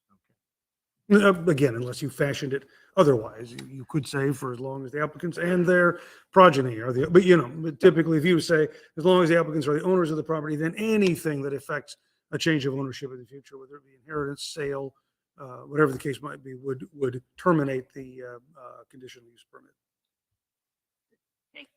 Councillor Lopez and then Councillor Oberst. Thank you, Madam Mayor, and thank you very much, Ms. Duffner, for for the information on the conditions to the conditional use permit. In the presentation, there was a potential proposed course of action that included an additional condition. I'm having trouble finding that wording in the packet. Could you direct me to where that would be? So it'd be alternative 3. And it'd basically be the motion on page 12 of the council packet with the adding a condition number 8, I believe it is, to that the conditional use permit would terminate upon sale. Or transfer Got it. ownership. Transfer If you wanted to cover all the bases. Okay, and I'm interested in where this proposal came from, and which of the 3 criteria it's potentially intended to address. Yeah, the request to terminate the conditional use permit, is that your question, where that came from, where that originated? Yeah, that came from the appellants. requested that in the event that the conditional use was to be approved. And I believe it would best fit under addressing criterion 2 that talks about as a way to help it not be materially detrimental to the public welfare. So criterion 2. Okay, thank you very much. And then Counselor Oberst and Counselor McKee. And again, remember, these are questions, not deliberation yet. You'll have time for that. Yeah. Just information. Do we have the authority to add a condition that would terminate a conditional use on transfer of Yes. ownership? Yes, you do. That's explicit in the code. Okay. Okay, and so right now, the way this is termed is that only the short-term rental would be terminated upon changing of ownership. That's correct. But the conditional use would continue. Okay, all right, thanks. And just a quick follow-up to my original, and there's would be nothing that would prevent a new owner or inheritor from coming in and asking for the same conditional use permit. Absolutely. Yeah. They just have to go through the process. All right. So that could be 20 years. Any other questions? There being no further testimony for the council tonight, I now close the hearing. You want me to take the next set of comments? Please, Okay, if you will. all right. Pursuant to state law, the applicant has the right to submit final written argument that will be included in the record. Submission must be made within 7 days, may not contain new evidence. It can only contain written argument based on the evidence that is already in the record. If the submission contains new evidence, the evidence will be rejected and the city council would only consider written argument that complies. The applicant also has the right to waive the submission of final written argument. So get ready for the question. If the applicant does not waive the submission of final written argument, the city council will not be able to make a final determination on the application tonight. So that decision would be deferred until the next meeting. And so let me ask, does the applicant wish to waive the submission of final written argument? All right. In that case then, thank you. The council may proceed to deliberation and a decision tonight. So that involves deliberation, a discussion by the council. Only questions asked of staff are allowed. No more questions of the applicants or any witnesses. Council will determine the decision with a motion to adopt findings, the decision, any conditions of approval, including amendments of the conditions of approval that were presented by the Planning Commission's decision. And then we send out a notice of decision to all of the participants in the hearing tonight, and there are appeal rights that follow from there. Thank you. Could I have a 2-minute break? A 2-minute. A minute and 30 seconds. Yeah, let's, if that's okay with everybody. If Avoiding ex parte contact, of course, with anybody else in the room. Yes, yeah. not talk I will to not anyone talk to else in the anyone. room. All right, Promise. all right. Go to your private area. Yes, let's go ahead. Let's try to make this brief. We'll take another, since we use this item, we could take another few minutes, but we are in a pause until 8:25.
prior to a motion, and as our attorney mentioned, we may continue to ask questions of staff, but not of anyone who provided any testimony.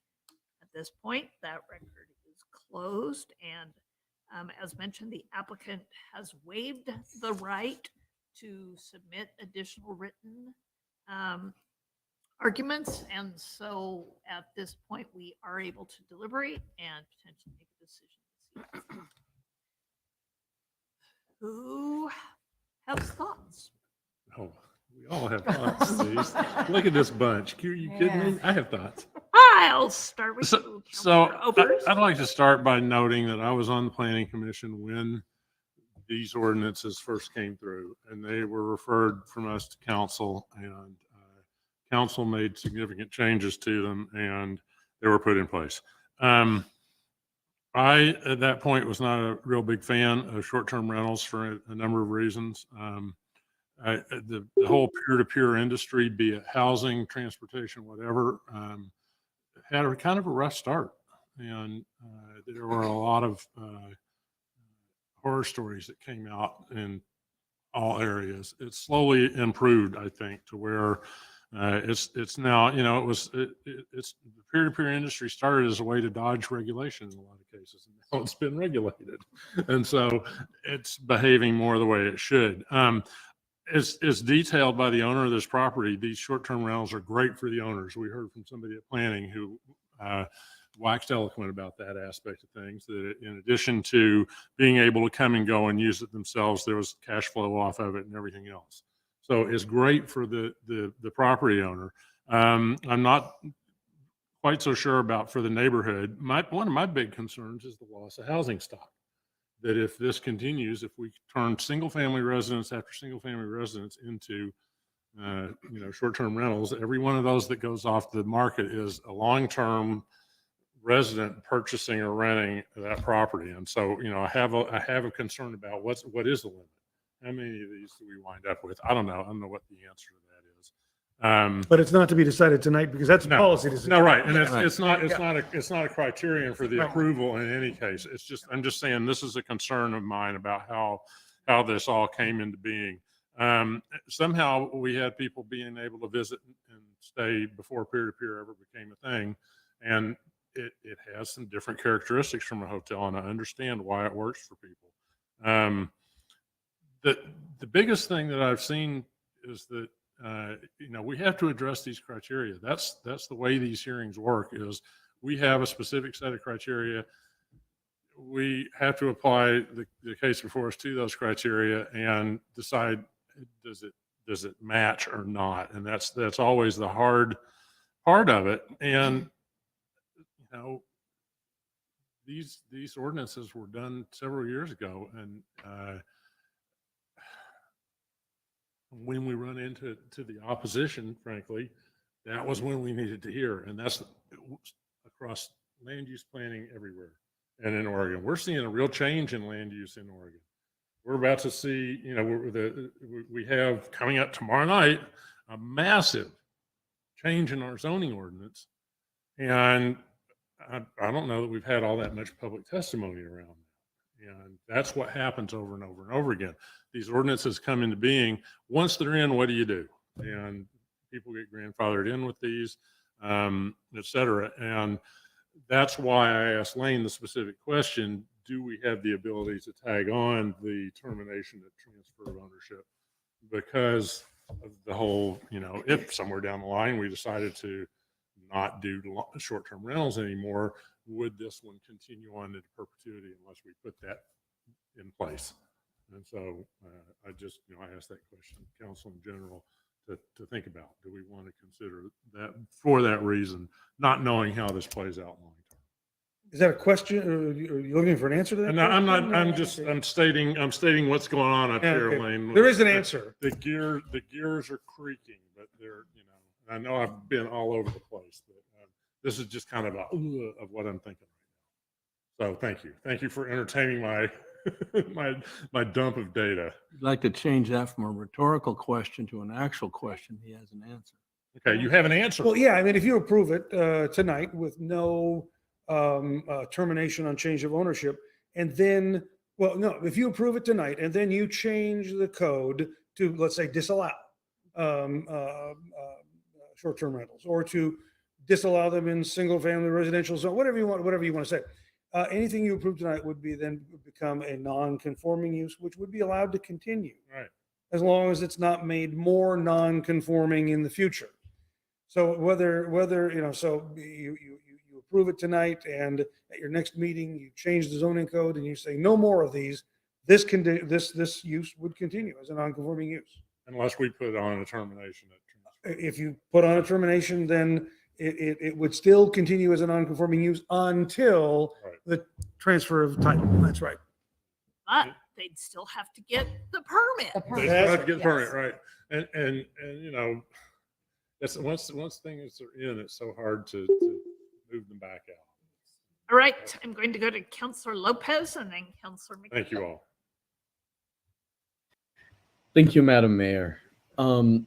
In the interest of limiting discussion to the three criteria that are laid out in front of us, those criteria being number one, that it's use in the zone, or that it's use in the zone which is subject to property is subject to code 18.150.050.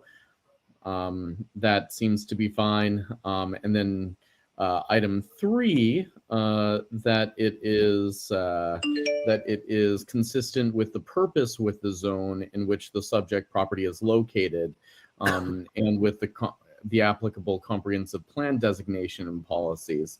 That condition seems to, or criteria rather, seems to have been met. My concern lies in condition, or in criteria rather, 2. Granting of the conditional use will not be materially detrimental to the public welfare or to improvements or residents in the neighborhood of the subject property. And from where I sit, we've received testimony stating that on one side, it likely would not be detrimental, and some evidence in case studies of other areas. We've also received some testimony stating how it could be detrimental. One of the areas in which that commentary was focused on was that of the continuation of the conditional use permit in perpetuity. And it seems to me that the potential additional condition of having the permit terminate with the transfer or sale of the property would bring this, or would meet the criteria, or meet the bar that criteria 2 sets out. I'm looking, I guess, to staff. I believe that we discussed this a little earlier. Councilor Oberst and Carey mentioned this in their rhetorical and non-rhetorical questions.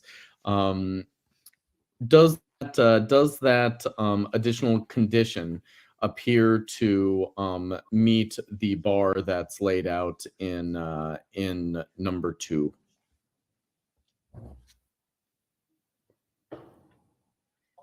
And It's a non-rhetorical okay. question. And so not hearing an answer, and I respect that. It seems, Was that a question for me? Was that a question for you, Oh, I thought you were Staff asking the or- council. No, I think I was asking both of you.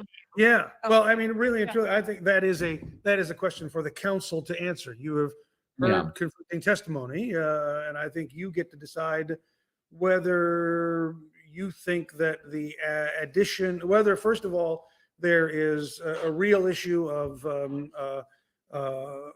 detrimental impact, and if you think there may be an issue of detrimental impact, whether it can be mitigated by putting a limitation on the use by the current owners, the applicants of the property. That's really a question for you to decide. I will tell you, you have the authority to make that decision.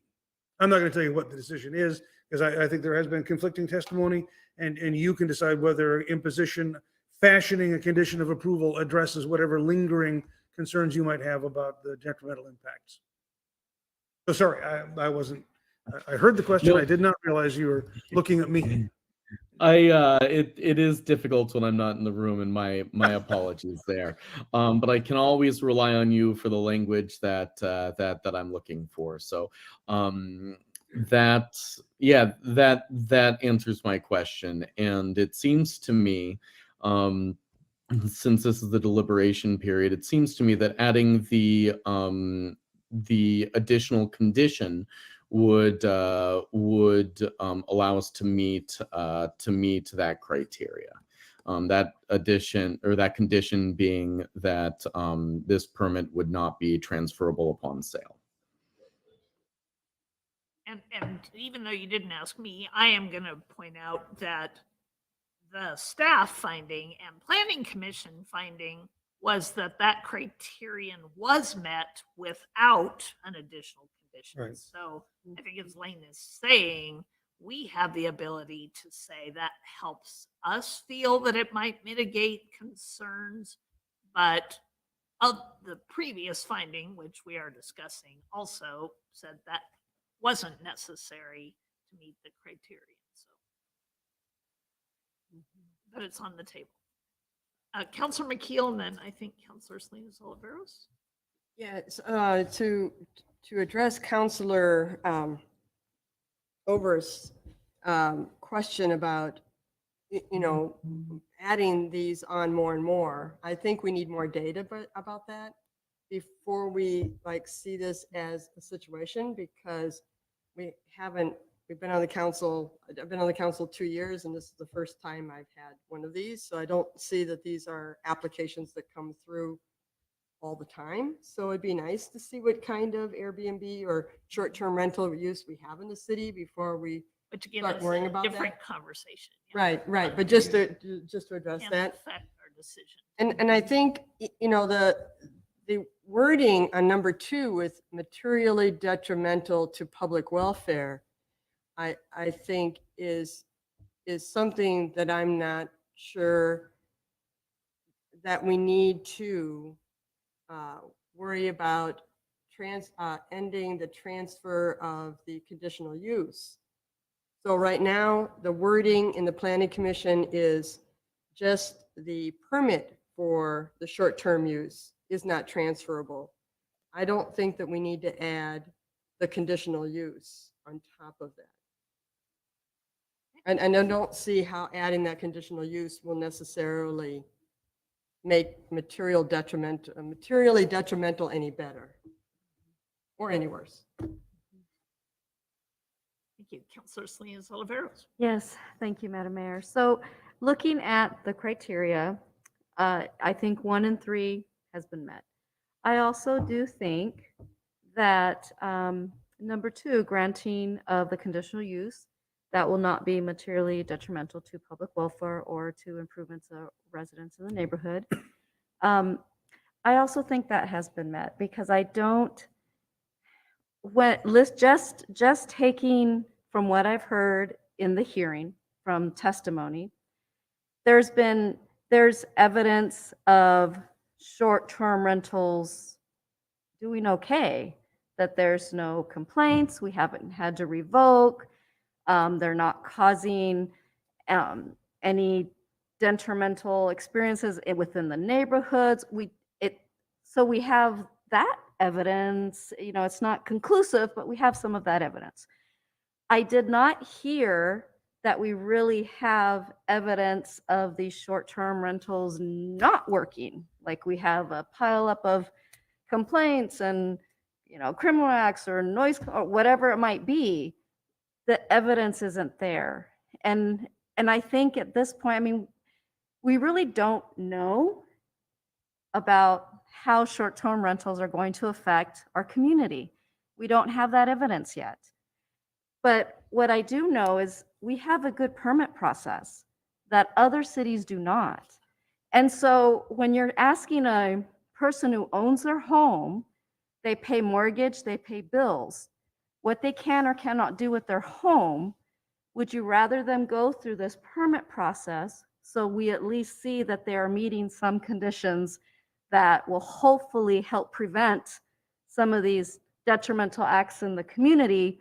Or would you rather them just go on their own and not apply for these permits and not let their neighbors know what's happening, and not, because the reason to rent out your home and whatever the reasons may be, that really isn't our business. Maybe they're putting their children through school with that money. Maybe they're supplementing their income, their retirement. It's really none of our business. Just using what we've heard, all three conditions have been met. I don't believe that adding something else on is really gonna make a huge difference. And until we have that data and that evidence, it's hard to add things and to change policy. So it would be interesting to find that out, to really learn more about our short-term rentals. Because yes, we do want a community feel. We do want to protect our neighborhoods, but do we have the evidence to show which way we need to go and how to move forward? So that's where I stand. Great. Thank you for those comments. Councilor Belts, do you have anything? As is often the case, many of my thoughts have already been shared. I've gone back and forth on this number 2, thinking about the conditional use permit being granted in perpetuity. I have some concerns about that. I don't have as many concerns about making that as condition number 8, because we can always go back. I mean, the new owners 20 years from now or 5 years from now or 2 days from now can come back and say, well, we'd like to apply again. And as long as there's no reason for us to deny that, we can then move forward on that. But honestly, either way that we decide on that, I'm probably comfortable. I made notes of things that are very similar to what Councilor Salinas Oliveros said, is we heard evidence, data showing that this has been effective and that this has been successful in other communities and in other parts of the neighborhood or in other parts of Monmouth.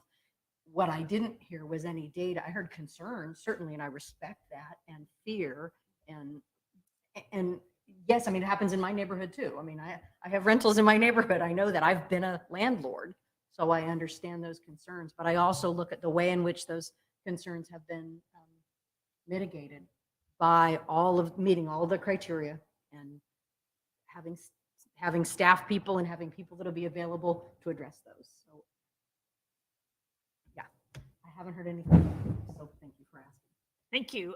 Councilor Carey, and then back to Councilor Lopez. Yeah, I'll try to be as brief as I can here.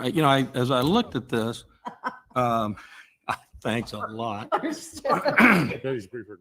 have looked at my watch. Well, It's 45. Yeah. Listen, my children, and you shall hear. One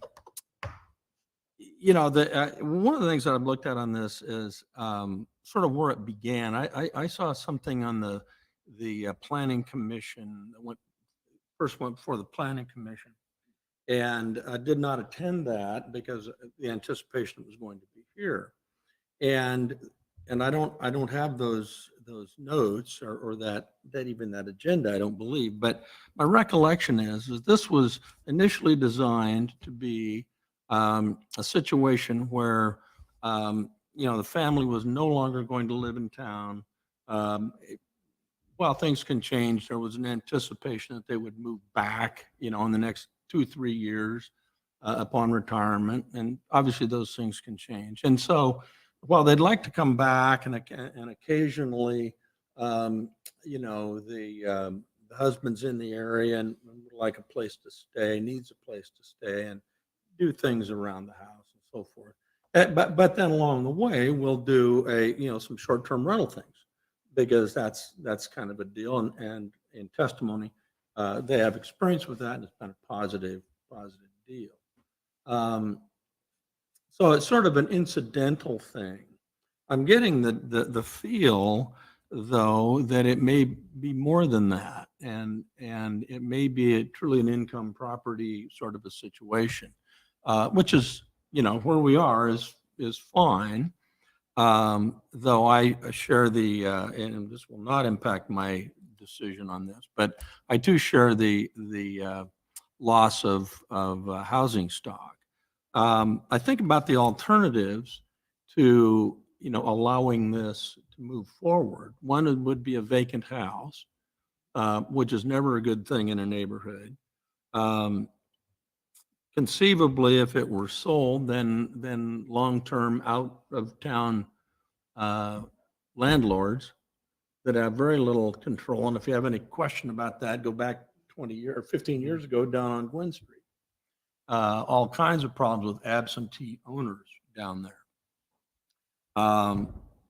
Or we can have, you know, a managed short-term rental situation for a particular period of time. One of the things that made this application an appealing one was the obvious interest in doing a good job with it on the part of the applicants. They were serious. They were responsible neighbors, and they wanted to do right by the property and by the people that were there. My concern is if they were to liquidate this property, sell this property, all of the good work they had done to establish this is a legitimate use for conditional use would now transfer to somebody else who may not give one whit about any of that. It just may be, yeah, well, it's an income property. We got 25 like this, and this is one of many. And so I, in fact, would be in favor of making the new owner go back through the process, you know, sort of show their chops that they will be like this group did. Now, they would be, in my mind, a good neighbor, albeit a bit transitory, but they would be a good neighbor because of the materials they provided and what I believe to be true. I don't know that about the investment firm that sells a property to someone living in Seattle that would like to have an investment property. So I guess that's one of the things I'd like to see us kick around a little more. Thank you, Councilor Lopez, and then Councilor McKeel. Thank you, Madam Mayor. There has been quite a bit of discussion about alternative processes, such as the approval of the approval by staff of a rental permit, etc.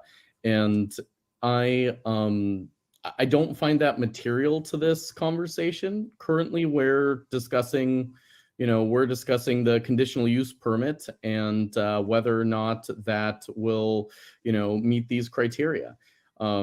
Staff we have right now is fantastic. Not all cities, we're really lucky. Not all cities have fantastic staff. Things change. Other processes change. So I'm not comfortable allowing my decision tonight to rest on faith in another process. We have received quite a bit of data tonight, and in the form of testimony tonight, as well as in the form of written reports in advance of this.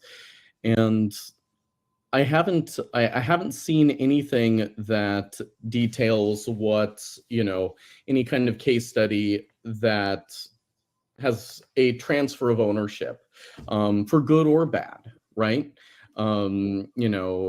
How that's navigated within within short-term rental. If the owner sells the property and then wants to continue renting it out, that's a data black hole for me right now.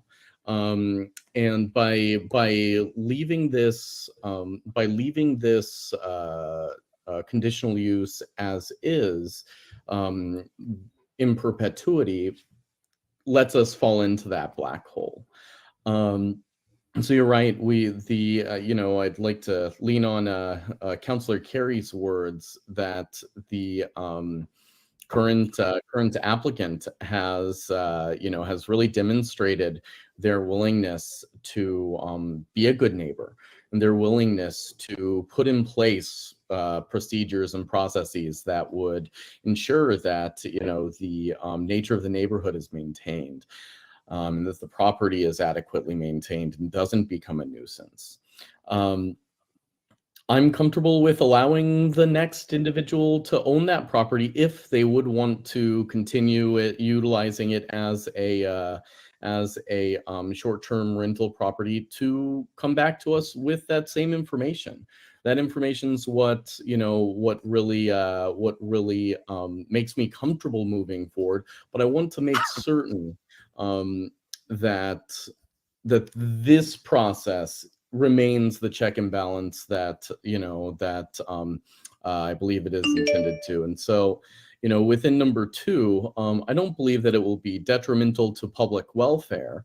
But, you know, the residents in the neighborhood, were this property to sell to, you know, some investment, some investment company, as opposed to an individual that would continue utilizing it as a short-term rental property, I'm not certain that I could guarantee that, right? That it wouldn't be detrimental to the residents in the neighborhood. So, you know, I too, as with Councilor Carey, I too am interested in meeting this criteria number 2 by the addition of an additional condition, based on solely the information in front of us tonight. Thank you. Thank you. Councillor McKeel. Yeah, I think when you're looking at a rental, I think in a lot of ways, a short-term rental has more controls over who's living in that home than a long-term rental. I've lived in neighborhoods and had neighbors outside Monmouth that I wish it was a short-term rental because they wouldn't be here next week. And I could, if I wanted to, at 10 o'clock at night, go to sleep without loud music that just barely meets the code of loud music. And I have had neighbors that have rarely mown their grass or picked up any weeds. So I think if anything, a short-term rental gives you additional controls, particularly when you have a management company that is going to be vetting those individuals. If they do cause trouble, they're not coming back. So with that also, and Mr. Shetterly, I have a question. My understanding is the way that the Planning Commission has it done right now, that the conditional use is granted if we change hands, and that, and maybe Ms. Duffner, maybe it's to you, I'm sorry, but when the new owners come in to make an application for a short-term rental, they have to do the due diligence of saying, we'll do this, we'll do this, we'll do this, that the current applicants did. And that, the list of the, I don't know, 7 things that they have on there didn't come from the conditional use. It came from the application Came from for Chapter a 5. short-term rental. Yeah, that's right. It came from Chapter 5 that regulates short-term rentals. That's right. In which case, by adding an 8th item, that we are not going to allow a conditional use if it is transferred to another owner, just as adding, in a way, another level of bureaucracy, because we would be able to make sure that a new owner applicant would do all those things to make sure there's yard, somebody's going to clean the house, somebody's going to do the yard with the short-term rental application. Yeah, the short-term, just a brief comment on that. The short-term rental permit application will verify that the applicant meets the 12 minimum standards. And one of those is to show who your local representative is that lives within 10 miles of the city limits. I think the added value of it going through a conditional use process is that it gave this chance to explain those and talk about those in a little bit more detail. And if there were additional concerns or issues, those could be raised or addressed and added as additional conditions in that. So, but then if they have the application granted and then they don't get yard service and they Right, then they we leave say that you're in out, violation then and we it can be revoke. revoked. Yes, Right. that minimum level of standard. Mhm. Counselor Opers? So I think my concern is, if you look back 5 years ago, these things weren't permitted in the city at all. Less than that, less than 5 years. 5 years from now, who knows if they're going to be permitted again? And yet, if we leave this as it is, that conditional use goes on long past the time we're going to be hearing the new conditional use, Carol, because we won't be here anymore because it could be 100 years from now. Well, and I'm not going to care in 100 Right. years. And so No, that's sorry, my sorry, sorry. concern is attaching, you guys are, you all know I'm concerned about the changes that are happening in single residential neighborhoods in Oregon right now. And this is another one of those. And this is one that we're talking about attaching into perpetuity to this property in this neighborhood. And if fashion changes, it won't. Ever. I have a question. I have a comment about that, though. Okay. We've approved others of these. Right. No, I that know. Haven't come this far. I'm aware. And they are in perpetuity Which already. is why I would propose the Attached. ordinance, but I'll talk about that another time. So, right. So we Just a reminder that we have others that Yep, I have know. been permitted only because they weren't appealed. And so we're changing the rules on this one. We would essentially. change the rules for this one only, and then potentially we can talk about changing future, but they're playing by the rules that we have permitted others. And I want to make It's- clear that I believe that they have met the criteria for this, but I also have real concerns about leaving it in place forever. Yep. And so I would make a motion if I could. So just one moment, because a couple people have had a Okay. chance to speak a couple of times. So I yeah. just want to make sure if somebody else hasn't had additional thoughts or questions, or folks are ready. Always debate the motion. Go ahead. Just to address Counselor Lopez's point on this, if we leave the conditional use permit in perpetuity and depend on city staff, who are excellent now, to make the decisions on the permit, perhaps 5 years from now or 10 years from now, city staff is very different, and perhaps the situation will be different. So having the two sort of step check and balance, in addition to the fact that the fee for the conditional use permit may change, and it would simply benefit the city to have them have to reapply again. There's two-step process then, as opposed to one step. So, thank you. I'm going to allow final comments, and we'll listen for a motion. Go ahead. So what I'm hearing is that if we change this to also not allow the conditional use when it's transferred, that it would just be this applicant. And so to me, that doesn't seem equitable, because we haven't done that to others. We're just doing that to this one. But if we want to address this in the future, then I'm hearing that we would have to change that in the ordinance or in the code, and then it would be applied to future everybody. So for me, I guess I feel like if we're going to do that, then it should be for everybody and not just this one. And to me, that just doesn't seem equitable. I understand the concerns. I don't, but I also, I have faith in our process that if this isn't working, that it will be revoked, that we're going to be able to protect the neighborhood if need be because of what we have in place now. But I do hear what's being said, and I think that we should maybe bring that back to the table another time so that it's equitable across the board here on out, and it's the same.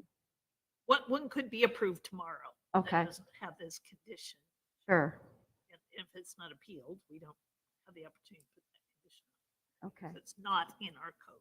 Right. Counselor McKeel and Counselor Lopez. And I would like to, yes, nicely said, Councilor Salinas Oliveros. And I would just like to say, maybe the way to fix all this is we can never let Ms. Duffner quit.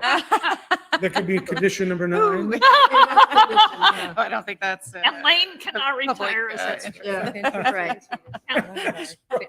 Taken out of the Constitution. Counselor Lopez. You're on mute, sir. You're on mute, sir. Sorry. Thank you for that, Madam Mayor, and thank you, Councillor McKeel, for that novel idea of a new condition, which if it were enforceable, I would totally be for. I do share concerns of Councillor Salinas Oliveros regarding equity, and I believe that is something that future council should take up. However, the matter before us is this application, and there's an appeals process set forth that we're following, and there's a conditional use permitting process which we're following as well. And part of this is that we're here to hear the neighbors and hear and see the evidence presented. And in each neighborhood is different, each street is different, and in those other applications, we don't know how many of these are in town. I don't know how many of these are in town because not all of them come before us. Not all of them are appealed. But what I do know is that this one has been appealed, and there has been some concern shared. So I guess what I'm saying is that I will not be taking into consideration any potential other existing rentals in town that haven't been shared with us here tonight under the evidence, and I'll not be taking into consideration concerns about future changing processes. All I have is what's in front of me, and from an equity standpoint, we're here to see these processes through. We are the body that is here to determine appeals, and there has been an appeal, and so that's all that I'm looking at tonight. Thank you. All right. I think I'd like to hear a motion. We might have competing motions. Madam Chair? Example. And I want to note, yes. Yeah, let me I'll offer a way to maybe do this structurally. Might be to invite someone to move, since the only real issue I'm hearing is the question of continuation or not continuation. Maybe invite somebody to make a motion to affirm the Planning Commission's recommendation with their conditions, and then someone to make a motion to amend the main motion to add the condition that it terminate on transfer, and see if that motion succeeds. If it does, then it goes into the main motion. If it does not, then you have the main motion in front of you without that condition. I was going to do about that, but that's good. One thing I would like to note, there is a proposed motion that does not include the continuation clause, but it also does not say that we adopt the findings. And I think that's an important part of it. Yeah, in fact, Suzanne and I talked about that during the break. I will ask it when you get to the vote to make clear that the motion includes the adoption of the findings, and then Suzanne will flesh that out in the notice of decision. So yeah, it's a good catch, and we want to have explicit that the council's motion is predicated on an adoption of the findings in support of the motion. Right.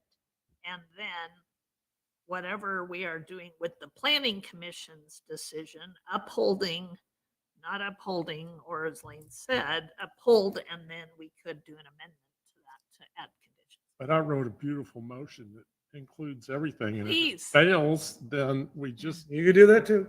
come back. Mine and would have just at another least motion. focus the argument on the issue that is really what everyone's talking about. So can I do mine? And I start out and I borrow from the staff report and I say, I move to uphold the planning commission decision and approve conditional use permit 22-02 with the additional condition that this conditional use permit terminate upon transfer of ownership of the subject property.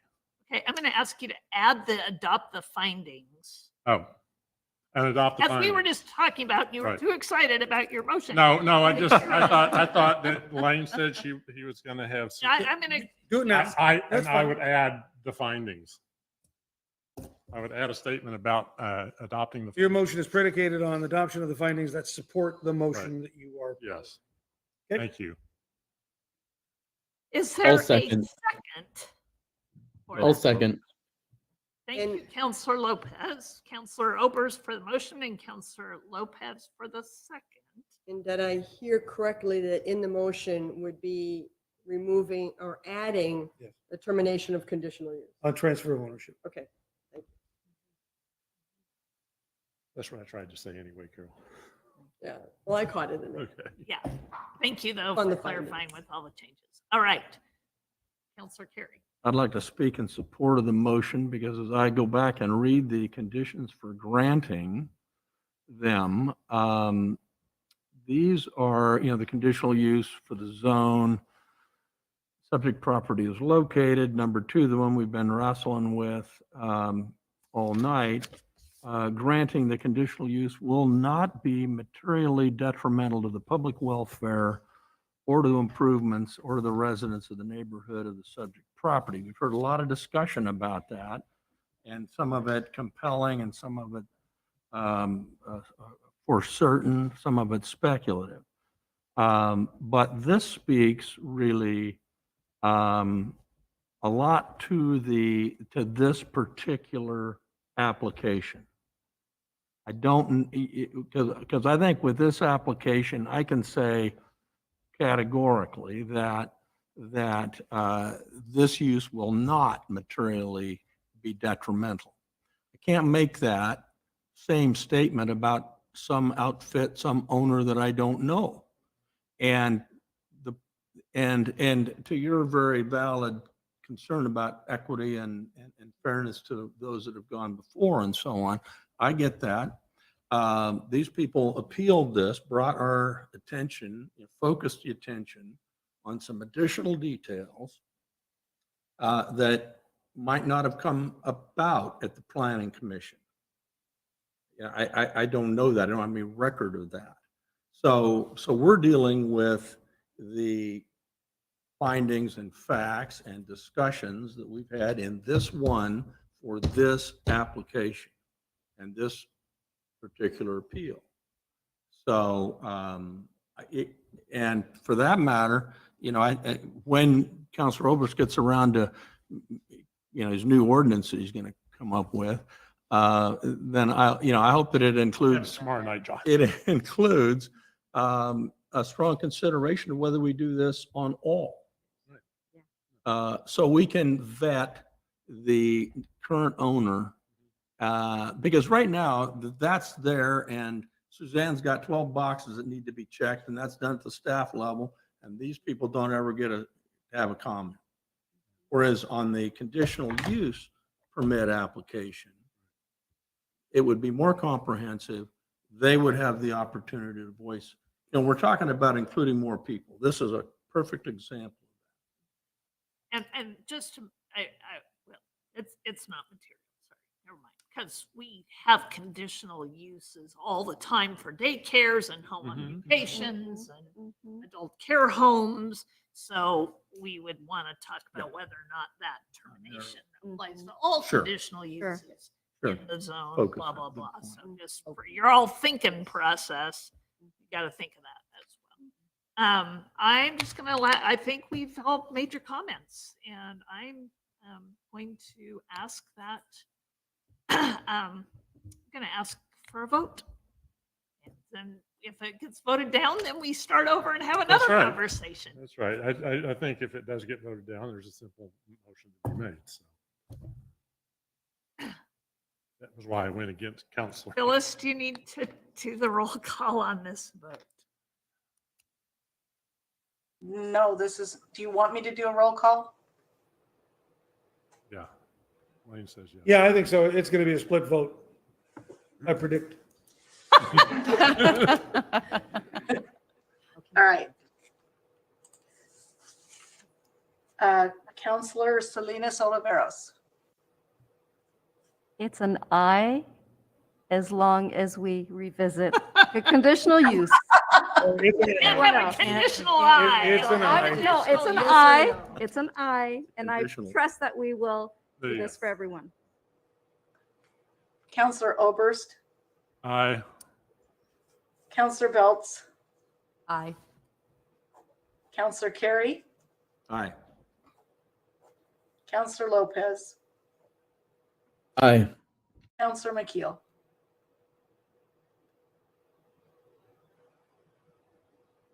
I'll go yes. Passes 6-0. Thank you, Phyllis. And we have a decision. So a notice of decision will be prepared, mailed out to all the participants tonight. It will include advice on the right of appeal to the Land Use Board of Appeals. That's the next stop from here if there is an appeal. Right. Thank you. Thank you. At this time, I'm actually gonna beg some kind of mayor privilege. And I'm gonna make my quick report, and then I'm gonna make my quick exit and hand the gavel over to the council president, if y'all don't mind. As you all know, Thanks for Yeah. staying with us, Staying with us ladies. on Yes. this. getting on an This airplane was important. tonight. I just want to thank, by the way, thank you all for coming. We Thank appreciate- you. We appreciate Thank this. you. It's not as glamorous as it looks holding this job. I just gotta tell you, there's a lot of sausage. Thank you. You're doing good, Madam Mayor. So anyway, Your report and I just want to let you know, we have our board and commission assignments, except the historic commission was sort of left as an orphan. So if anyone can pick up the historic commission, let me know or let Phyllis know. And she will get those out. So Counselor Oberst has agreed to visit the tree board and If I the can find some traffic- members, maybe we can have a tree board that has a Yeah. quorum so Yeah, we can now have meetings that he do has to something. take on the job of recruit. I want you to show me up. Okay. Get those members. Yeah, Counselor Belts, thank you, will be our liaison to the Senior Advisory Board. She continues as our liaison to the Council of Governments, where she is actually being elevated to the Executive Council. So she'll continue that representation as well as said court. Don't forget, Counselor- I'm doing traffic safety again. I said too. traffic safety. I'm sorry. Counselor McKeel she's going to do the yeoman's duty, the 7 a.m. library board. 7 a.m.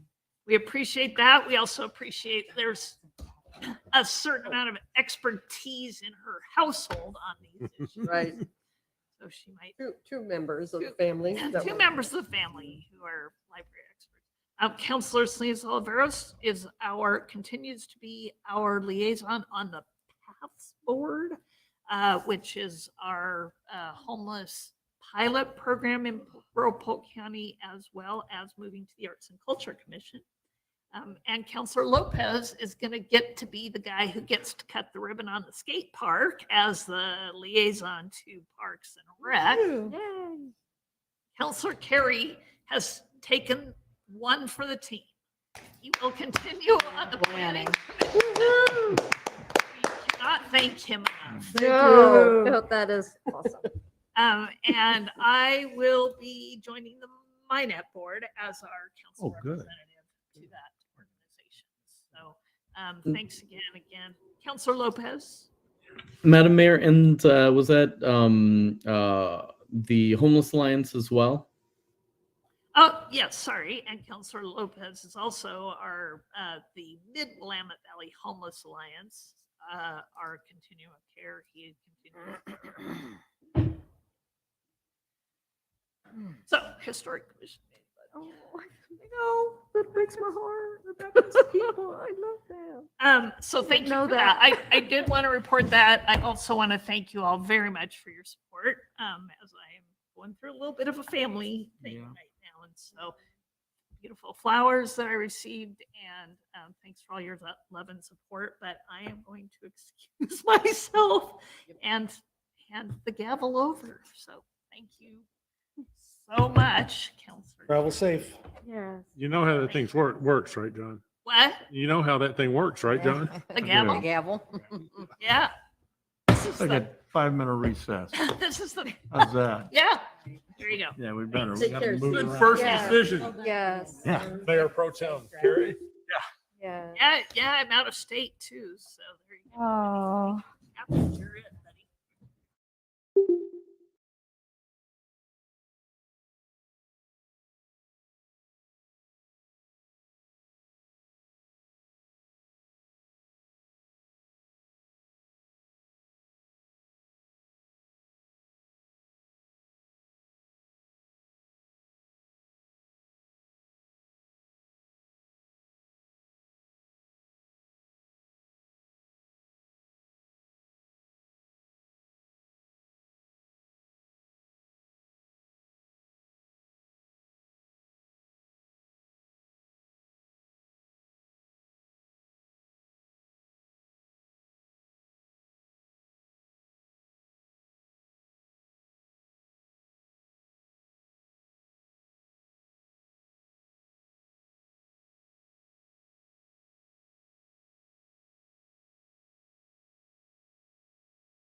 But my dad sent me the nope.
Yes, so we'll move that closer so folks can hear me better.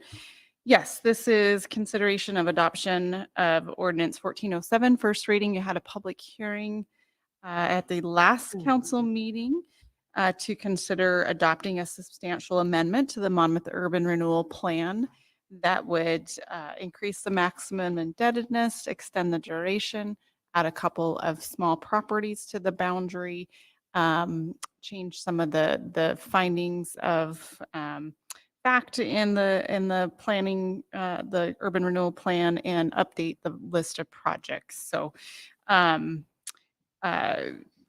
you have a copy of the ordinance and the plan and the reports in your packet. We also have the privilege of Elaine Howard, our urban renewal consultant. She has been very faithful attending through the duration of the meeting. And so she's online to help me answer questions, as well as Janet Chenard if they're financial related. But the purpose for this plan amendment really was to give us the full opportunity to exercise the projects that were identified in the plan and provide for some small increase in funding, given the increased cost of projects and just some more of the complexities. It's taken a little bit longer to do some of them. So with that, I would be happy to answer questions if you have any.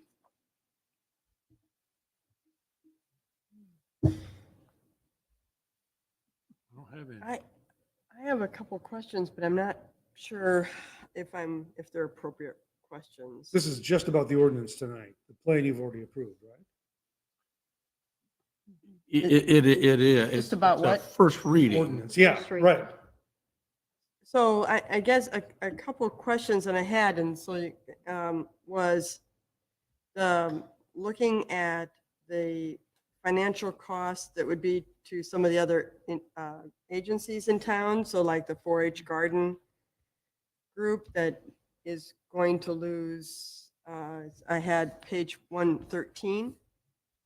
It looks like they'd have kind of a sizable problem with their budget, given their budget's probably not very big to begin with. And I'm just speaking out of my hat here. I don't know, did they voice a concern at all? And maybe We did not hear any comments from the Polk Soil and Water, or you were talking about the yeah, and that 4-H or the 4-H either. for the 4-H garden. Yeah, sorry. And 4-H and yeah, and so I'm assuming that the number that's posted there is the money that they're going to not get because we renew this. So these are the taxes that would be foregone during the duration of the urban renewal. They will get some revenue sharing once we've reached the thresholds for a certain portion of our maximum indebtedness. So there will be some relief that flows back to them in the interim. But yeah, that's the total impact of the amendment. It doesn't show like the percentage of their overall budget, but yeah, and maybe Elaine could elaborate on that a little bit. Yeah, I don't have their, this is the, I'm sorry, should I speak? Just real quick, that I think, because that's a Polk County district, isn't it? So that's a district-wide, or a county-wide district. So this is a small piece of their budget. Oh, okay. Because it's all Polk County, all the cities, everybody is paying into that, all those Polk County funds. It's not to say, as I said about the fire district, that it's not inconsiderable, but it's a small part of the bigger budget that they carry. Okay. That's all I had to. But they had an opportunity to voice an opinion and, right, okay, all right, sorry, I should have assumed that. Yeah, they have had that and did not. The only one, isn't that correct, that was the fire district that. came Yeah, forward? That was actually just the fire chief, right? Fire The district chief. itself did not. Right, Did no not written submit. comments. Yeah, and we met with the Ash Creek Water Control District just to explain it a little bit better, but we didn't receive any formal written comments. And I think Elaine had her hand up. Elaine, did you still want to comment on that? Okay. We did meet with the county, and the county administers that 4-H budget. So, and they did not oppose or mention any complaints. And again, these are not deductions in the amount of money that they get. It's just the revenue that if you didn't have urban renewal that they might get. So this doesn't mean it's a reduction in their budget. It just means it's that additional funds that wouldn't be an increase in their budget. Okay, thank you. I had a couple other questions about the plan itself, and maybe that's not appropriate at this time. I think it is. Oh, okay. On page 83, there's concern about extending Gwen Street, and mentioned on that page that it's a wetland. And my concern is, should we be extending what I'm assuming is a street along there on a wetland? I think this would be ways to mitigate that wetlands or to, so we could work around it, so to speak. Well, I'm it's- from Indiana, and they took away a lot of wetlands, and we used to have red-winged blackbirds that would just be miles long, massive, and now there's just a few of them. And so, of course, one wetland, this is only one wetland, but then when everybody says this is only one wetland, it causes problems. Yeah, so that transportation project and actually has water and sewer improvements in our master plan that go along with that alignment. That's already in our transportation system master plan. So we do see that as a critical east-west connection. When we go to put in those critical infrastructure pieces though, and if they do have impacts to wetlands, certainly we want to do that in a way that minimizes the impact to the overall wetland. And so maybe that means narrowing up, a portion of the street that's crossing through the wetland, or designing it, and making a curve or something. So we are not at that stage right now of designing the road. We just know that it's a project that's needed, that's identified in our master plan. We do hope to revisit our transportation system plan. It's getting pretty dated. I think it's up to 15 years now, almost out of date. So, that could be something that we would look at when we look at the transportation plan as well. Okay. I just wanted to say thank you for, on page 85, goal 7, bike path trail, and off-street trail systems, and the 10-year plan for Ash Creek Trail development. That's like, yay. But then on page 123, I didn't see the goals of the bike trails or the Ash Creek Trail. So now I did this when my grandchildren were playing all over the living room, so I have to go back and remember what this was. But it looked like. Oh, because it's on under page parks. It's yeah. on the following page, 124. Oh, I just missed it. Yeah, I'm we sorry. sometimes will put trails in the parks system, and sometimes they come in. Oh, okay, okay. This time it's on page 120. And I apologize for Yeah. missing that one. No worries. Good comment. Oh, and on page 127, I just have this note. So just I'm just going to say it out loud because I put it on here. So what we had in that data is that no one is biking to work. We have people walking. 13% of the people are walking to work, but we don't have anybody biking. And is it because we don't have a safe bike paths that we need to, like, kind of going back to 124 and page 85 versus, I don't know if anybody been down Eugene and the bike paths that goes along the river and people are doing that. Let me just speak from being on the Traffic Safety Commission. Russ has a number of bike trail plans that are cooking, and they're not out there yet. I know there's people in town who ride their bikes to work. I see them on a regular basis. And why we say there aren't any, I don't know. Okay. So, but Russ is It on. comes from the American Community Survey, so they're doing a sampling. They're not doing okay. is that what you were picking up on? So there probably are. It's just this is such a small sample that it didn't get picked up in it.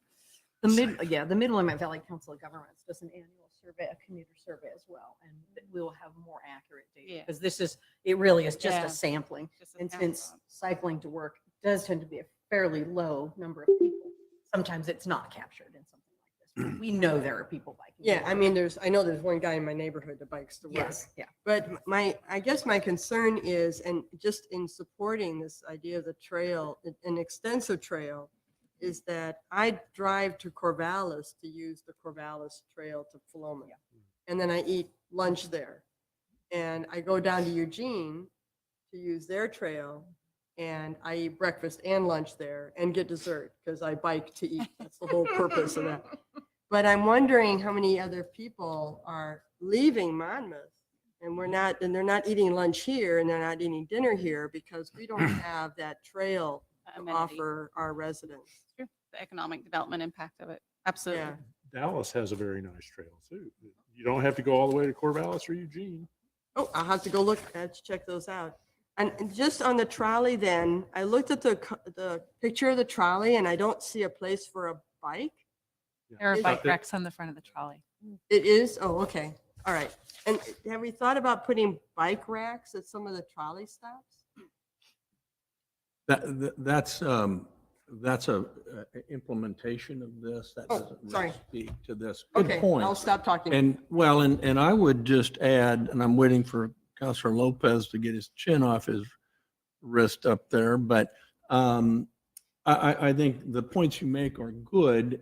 As I've looked just myself, the projects embedded in this are excellent. There are things that are essential for Monmouth moving forward. And many of them have been on our, they appear on our budget, list, the anticipated in the future, no funding source. It's only been out there for 20 years, John. Well, I know, but so this captures, in my mind, all of the things, or most of the things that are important to us. Just a couple of comments, and then I've got a question or two, if I may, unless somebody's got one queued up. No, and I just want to make a correction. I really like the stuff that was in here. Yeah. So thank you. Oh, I for got bringing that. it I up. got should that have, I should have started with that. Yeah. One of the things on our staff report, and it's just one of communication, and it's not bad communication. I just think it could be better. If we look under, at the back of the first page, financial implications of this, page 69, it says proposed amendment would increase the maximum indebtedness, blah, blah, blah. The financial impact to the city, noted in the urban renewal report, is $1.56 million. When you first look at that, say, geez, that's going to cost us a bunch. But I think to, our consultant's point, this is revenue that we simply would not receive. We're not going to have a cut or a reduction, but that is our piece of the pie in order to derive the funds from the, to me, that resonates better. Yeah. You're looking pensive. No. Okay. I am in agreement with you, Councilor Carey. I've always looked at urban renewal as that's money that could be in the general fund, and we would turn around and spend it on many of the same projects, and it would go without the augmentation of the other taxing districts in the urban renewal district. And the funds that they are contributing, through the district to help get these things that then turn around and help all the districts that are paying in, indirectly. And The only thing that I would say a little bit differently, if we were to funnel that money into the general fund, it would go against what we have typically done to offload that to sewer, offload that to water. Yep. The enterprise funds. And so this way it goes directly in. Directly where it needs to go. So it's not really a cost to us. No. It's more of a deferment in appreciating that. If I may, and I'm checking with you, Chris, Section 5, I don't have a page number on this one, I'm sorry. But it talked about the zone descriptions, Suzanne. You know, descriptions of different zones. Gosh, I have pages on most of them, but I don't. And it was some fairly specifics regarding lot size, density issues. And I guess I'm wondering if that was reflective of our current code or whether that is in anticipation of a code revision. It's actually section 6 on pages 6? 76 and 70 to 78, 79. Okay, good. Yep, 76. I just found it too. This is Elaine. I can answer that if you'd like. Yeah, that'd be great. So though, whenever we do these reports, we have to do them with what is in place at the time. So it is your existing zoning that's in place now. Okay, good. And then if that were to change, then obviously that would. Yeah, if we ever did another amendment, we would pick up the changes of it in that amendment. This is just part of detailing. There's a requirement in the statute that you detail what the existing conditions are at the time you adopt the amendment. So it's point in time. My question is 103, page 103. And I talked to Janet about this earlier, Elaine, and she might have helped or queued you up on it. But as I'm reading that, is the estimated amount of tax increment revenues required and the anticipated year in which the indebtedness will be retired. Because that's been my whole concern over this is how can we pay for this in a seemingly short amount of time that we're given. And about the second sentence down, it said it identifies the new maximum indebtedness as 16.4 million. Let's just make it easy. That would be our new maximum indebtedness. And then it says the estimated total amount of TIF revenues, tax increment funding, revenues required to service the maximum indebtedness is 14,000, let's call it 6, or 14,000,006. And that is all from permanent rate tax levies. And then it says the additional TIF revenue required is greater than the maximum indebtedness remaining due to the projected cost of interest on borrowings or loans, of which we will have some. I don't understand what that means. Okay. So the key word there is remaining. So the total maximum indebtedness is the 16,359,000, but you've used some of that. So you've already used that, you've spent it, you've received tax increment revenues to allow you to do those. So you have X amount of dollars of maximum indebtedness remaining, and to debt service that 14,578,000 is the amount that you need. And so there's two parts to this question. So that's the first. And the second part is the definition in the statute on maximum indebtedness does not include any interest you pay on your debt. If you borrow your debt and pay 3% interest on it, that is money that you expend, but it doesn't count against your maximum indebtedness.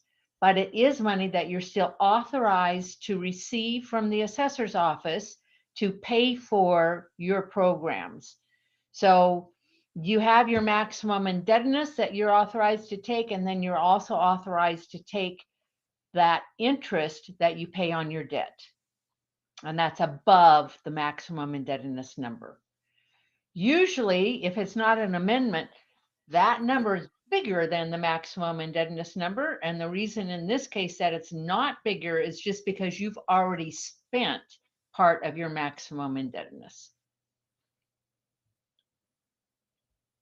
Okay, thank you. I'm working on that one. Okay. No, I understand. I mean, your explanation is good. Janet read it 15 times and then it was crystal clear to her. I'm on 22 and I'm not there yet. So, but I understand in concept. I think what might be helpful is if I explain that a little better in an email tomorrow, and Janet could send that through to folks, because sometimes reading something, some people learn auditory and some people learn by reading. So if I explained it in a different way, that might help. Especially 9:45 at night. Yeah. Or some real numbers. Especially at Yes. 9:45. We'll learn better from an email tomorrow. Thank you. Thank you. I have one more question. I'm on the spreadsheet on page 106 of our document, Elaine. That's table 9, tax increment revenues and allocations. Yes. And there seems to be an anomaly in FYE 2027. You know, in 2026, we go from 1.2 million TIF in the current year. We go to 700,000, then jump back up to where, you know, much more, you know, what you'd expect, and then what continues on. Do you recall what that? I mean, it's kind of a minor deal, I suppose, but you also made some reference to 2027 when the shared revenue is kicking in. I don't know that they're correlated in any way. What's your page number again, John? 106, I'm sorry, John. 6. 106. It's table 9. Elaine, I think you might be muted. 106. Ta-da. Yeah, she's muted. Yeah. Let's see. Can we unmute her? No? We're not getting Elaine's Yeah. audio.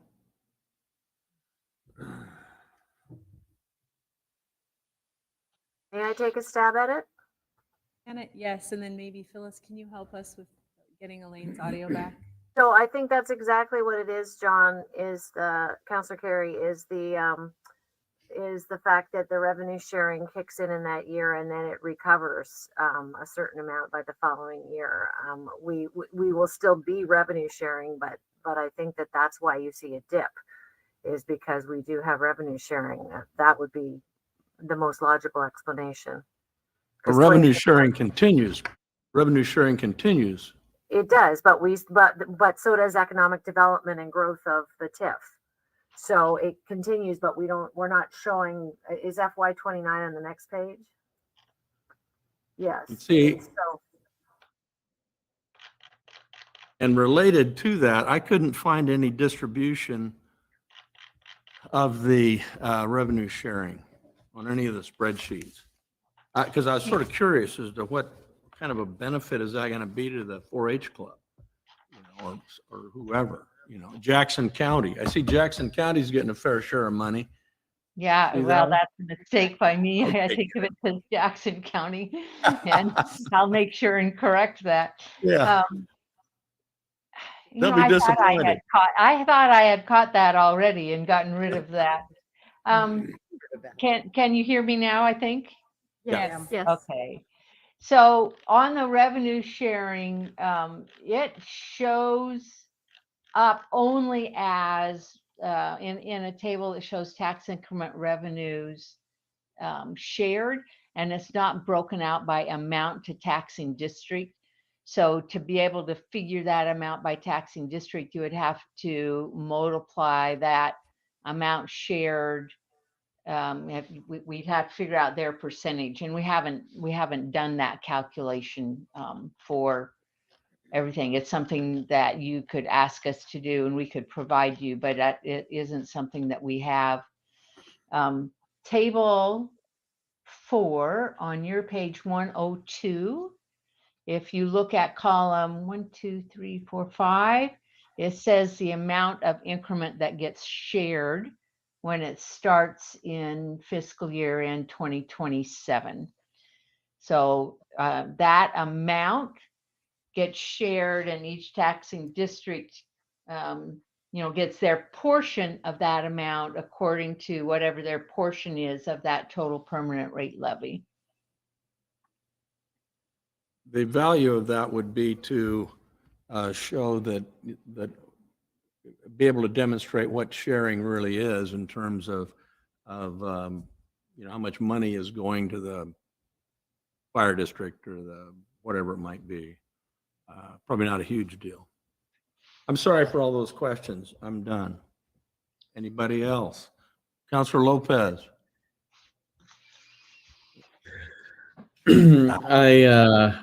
I do not have any questions. I think you covered everything incredibly thoroughly, and which I always appreciate. Okay, this is the first reading. I simply declare the first reading. Is that correct? So you have no action, you approve the So plan. no action, but I'll declare the first reading as completed. Okay. If I can, it sounds like, Elaine, you'll need to make just the editorial change from Jackson to Polk. Otherwise, again, the plan has been approved, so we no other amendments. It would just be typographical, grammatical kinds of things. Right. Right. We have a legal Yeah, description thank you. to add as well. Yeah. Uh, Yeah, I will do that first thing tomorrow and get it back to you, and I'll write up the email trying to explain better that difference between the amount of money that you get and the maximum indebtedness. Thank you. Thank you. Okay, we have one more agenda item. If I can get to it in this.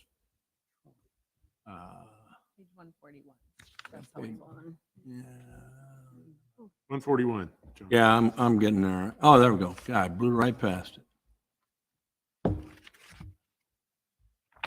Okay, so the trolley intergovernmental agreement, is that yours, Marty?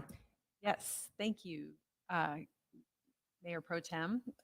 Council, tonight we have before you consideration of an intergovernmental agreement between the cities of Monmouth and Independence and Chariots, our regional transit agency, for the operation and maintenance of our trolley service. And this agreement is in place. Most of you have been, I was going to say along for the ride, but that would not be a good thing. Most of you have gotten regular briefings about where we are with implementation of the trolley service, which is currently our time estimate for when we would implement is now February 1st. And I can say more about the practicalities of implementing the service. But one of the things that we need to put in place is an agreement with Chariots to operate the service. Chariots they have a contract with at the moment, or it's the new year now. So they have contracted with a new operator that's being implemented this month to they're basically the drivers of the service. And so we recognize, the cities of Monmouth and Independence, that this is not a service that we provide today, and we don't have anyone who has the expertise to actually run the vehicles and also to take care of the vehicles. And Chariots has been part of our working group in developing the implementation plan for the service. So what you see before you is an intergovernmental agreement that sets the terms by which Chariots will operate the service. It's common, it's Chariots' practice to provide that contracted service on a vehicle revenue hour basis and at an hourly rate. And so what we've done is put together a simple agreement between the two cities and Chariots to just set the terms of how the service will operate. Let's see, I talked about the vehicle revenue hour basis. You all know that the funding that we have available for the trolley service is the grant that our state representative and senator provided to us. And so we're looking at a pilot operation. And so the agreement is set for the term of the pilot operation. And I think the idea is that we've crafted a service, which hopefully you've seen in the attached exhibit, the service plan, that during the pilot operation, we're using the grant to fund the service, and we're going to evaluate how it's going. And then we're going to need to figure out at the point when we basically are running a service plan until the grant is expended. And at that point, we're going to need to figure out where long-term or sustaining funding would continue for the trolley service. So anyway, going back to the intergovernmental agreement, which is the purpose of this agenda item, we want to enter into this agreement between the three parties so that we're all clear about what we're paying and who we're paying and how we're paying for the operating and maintenance of our service. And the proposed motion is to request your permission or your authorization for me to sign the intergovernmental agreement with Chariots. And I would entertain any questions you have. I'm gonna go to Roxanne, just because I can. This is your, this is I was your going to deal. say, I have Sorry, no, Rebecca. I have No, no no, this questions, is but as good. the birth mother, I would like to make the proposed motion. We were when all are looking ready. to you. go. Make the motion and then the discussion No, will be no, no, free. no. I'll make the Okay, motion go. and then we can have the further discussion. So I move to authorize the city manager to sign the Monmouth Independence Trolley Intergovernmental Agreement. Second. Okay, so we've Can you got second your own Roxanne's motion? We should get the whole thing. and, I know, no, totally. Rebecca Salinas Oliveros with the second. Now, did you have a comment? No, I was just Just dying gonna, to second. just ready to move. Thanks. You know, Looks great. this all looks good, and I think that your comments are good, Marty, that you know, we're on a limited time deal here, and sooner rather than later, we're going to need to begin to identify potential fund sources for this. And there's a lot, you know, a fair amount of buzz about it. There's a fair amount of excitement about it, and there's a fair amount of trepidation as well. At least that's been my experience. But I think, and you know, I'm gonna organize a pub crawl as soon as we can get her going, and we'll start at have some sushi and end up down in Oh. Independence somewhere. As a pilot project, this has so much potential, and we will have hard data. Yep. Within 6 months to a year. And then underneath grants, sanitary service rate review, it will say trolley funding on the future agenda items, right? Yes, So, yes. there we Although go. it's not relevant to the IGA matter before you, you should know the trolley work group has put in a stiff its application for the next funding round. So we're already thinking about potential funding Excellent. sources. That's great. That's really maybe great. Fund a future service. Well, nice work with this. really. Yeah. I know we're going to need more trolleys. We're going to need more service, not less service. It's Yeah. not good. We're not going to have the empty bus problem. That's because John's going to have them going. We're from gonna one bar to I another. know, I know. The old drunk bus back to the old days. The cannabis. Well, you can Wait, skip the what? bike racks. go. Just go There you with, Well, better there than out riding on the Yes, road. sir. All right. Got it. Any other discussion on this? Counselor Lopez, clearing your throat? I don't have you up on the screen, so I'm nervous that I'm going to miss you because I know the wrath that you'll give me if I do. All right. Well, if there is no further discussion, then this can be a voice vote. So all in favor, signify by saying Aye. aye. Aye. Aye. Okay, there we go. And there are no opposed, so passes 6-0. Okay, well, that concludes our business agenda. Unless anybody at 9:58 has a dying, let's just keep meeting this. Oh, Let's talk about this. because well, many of us will be back together tomorrow, one way or the other. We do have, Oh, we do. Gosh, we yeah. have we the, we have the urban renewal. My bad. And we have had someone sitting here patiently with us, yes. sharing our pain in Yes. one of the less Yes. comfortable chairs. Okay. Oh, Well, there it is. so then we can close this meeting, adjourn this meeting. We'll adjourn the city council meeting and open the urban renewal agency meeting. Let the record show that we're all still here. Go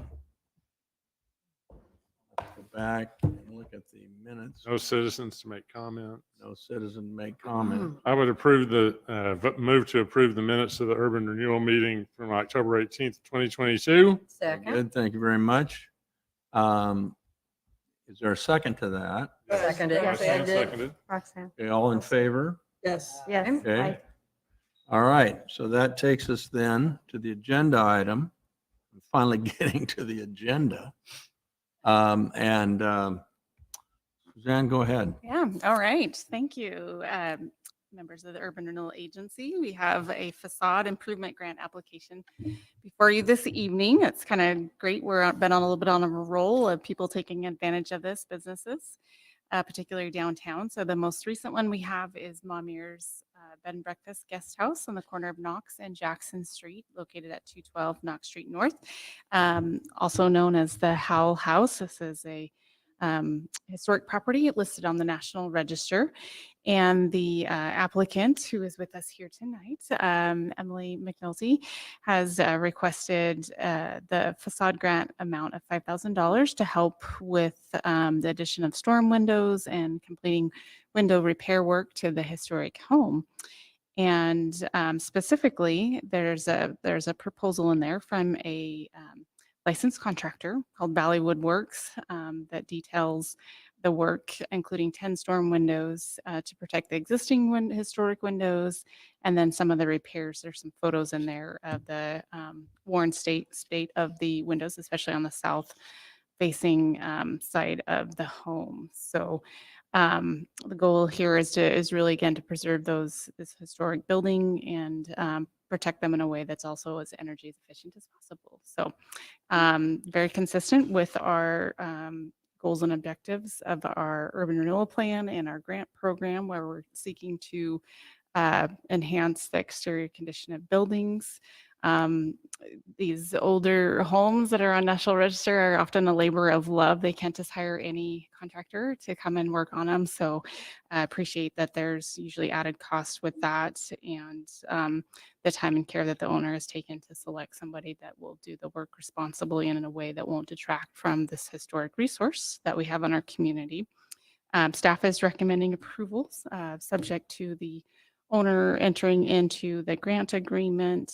There's a bulleted list of kind of the standard items that they'll need to get permits, inspections. It's a reimbursement based grant. It can only be up to 50% of the cost, not exceeding $5,000. So all that good stuff in there. And I'd be happy to answer questions you might have about it. And Emily's here as well. There's some questions I can answer. I'd just like to do the motion. Great. I move to approve the facade improvement grant application for 1/2 the eligible project cost expense up to $5,000 for the property located at 212 Knox Street North. Second. Okay, moved by Councilman McKeel, seconded by, Director McKeel. Is that right? Yep. Yeah. And seconded by Director Salinas Oliveros. Is there any discussion? I would just like to note that while it's late and it might be perceived that we're trying to hurry out, this is a very worthwhile grant application. Yes. The photos Yes. show us the Yes. problems that Yes. the current windows are having. I'm sure they're more than, they're older than I am, I bet. And I'm rickety. Not much that fits that criteria. Right. Yeah, I'm stuck. I don't think new storm windows are going to do much for me. So I just want to note that this is a really worthwhile project, and I'm fully supportive. Yes, thank you. And the owner sat through 3 hours. I know. of the meeting, Right. And she actually said Oh. she learned quite a bit, so that was beneficial. Thank you. Comment on Thank our you for short-term doing We're trying to this. do this fast for you. All right, is there any further discussion? All right, all in favor of approving, signify by saying aye. Aye. Aye. Okay, it's unanimous, 6-0. I think that concludes our business here, so I'll adjourn. Need a motion to adjourn, please. Motion, so moved. Okay, all in favor of adjourning the Urban Renewal Agency meeting? Signify by saying Aye. Aye. Okay, we are opposed. Woohoo. Yay. Thank you all. Thanks, Chris. Good work. Good Emily, night, y'all.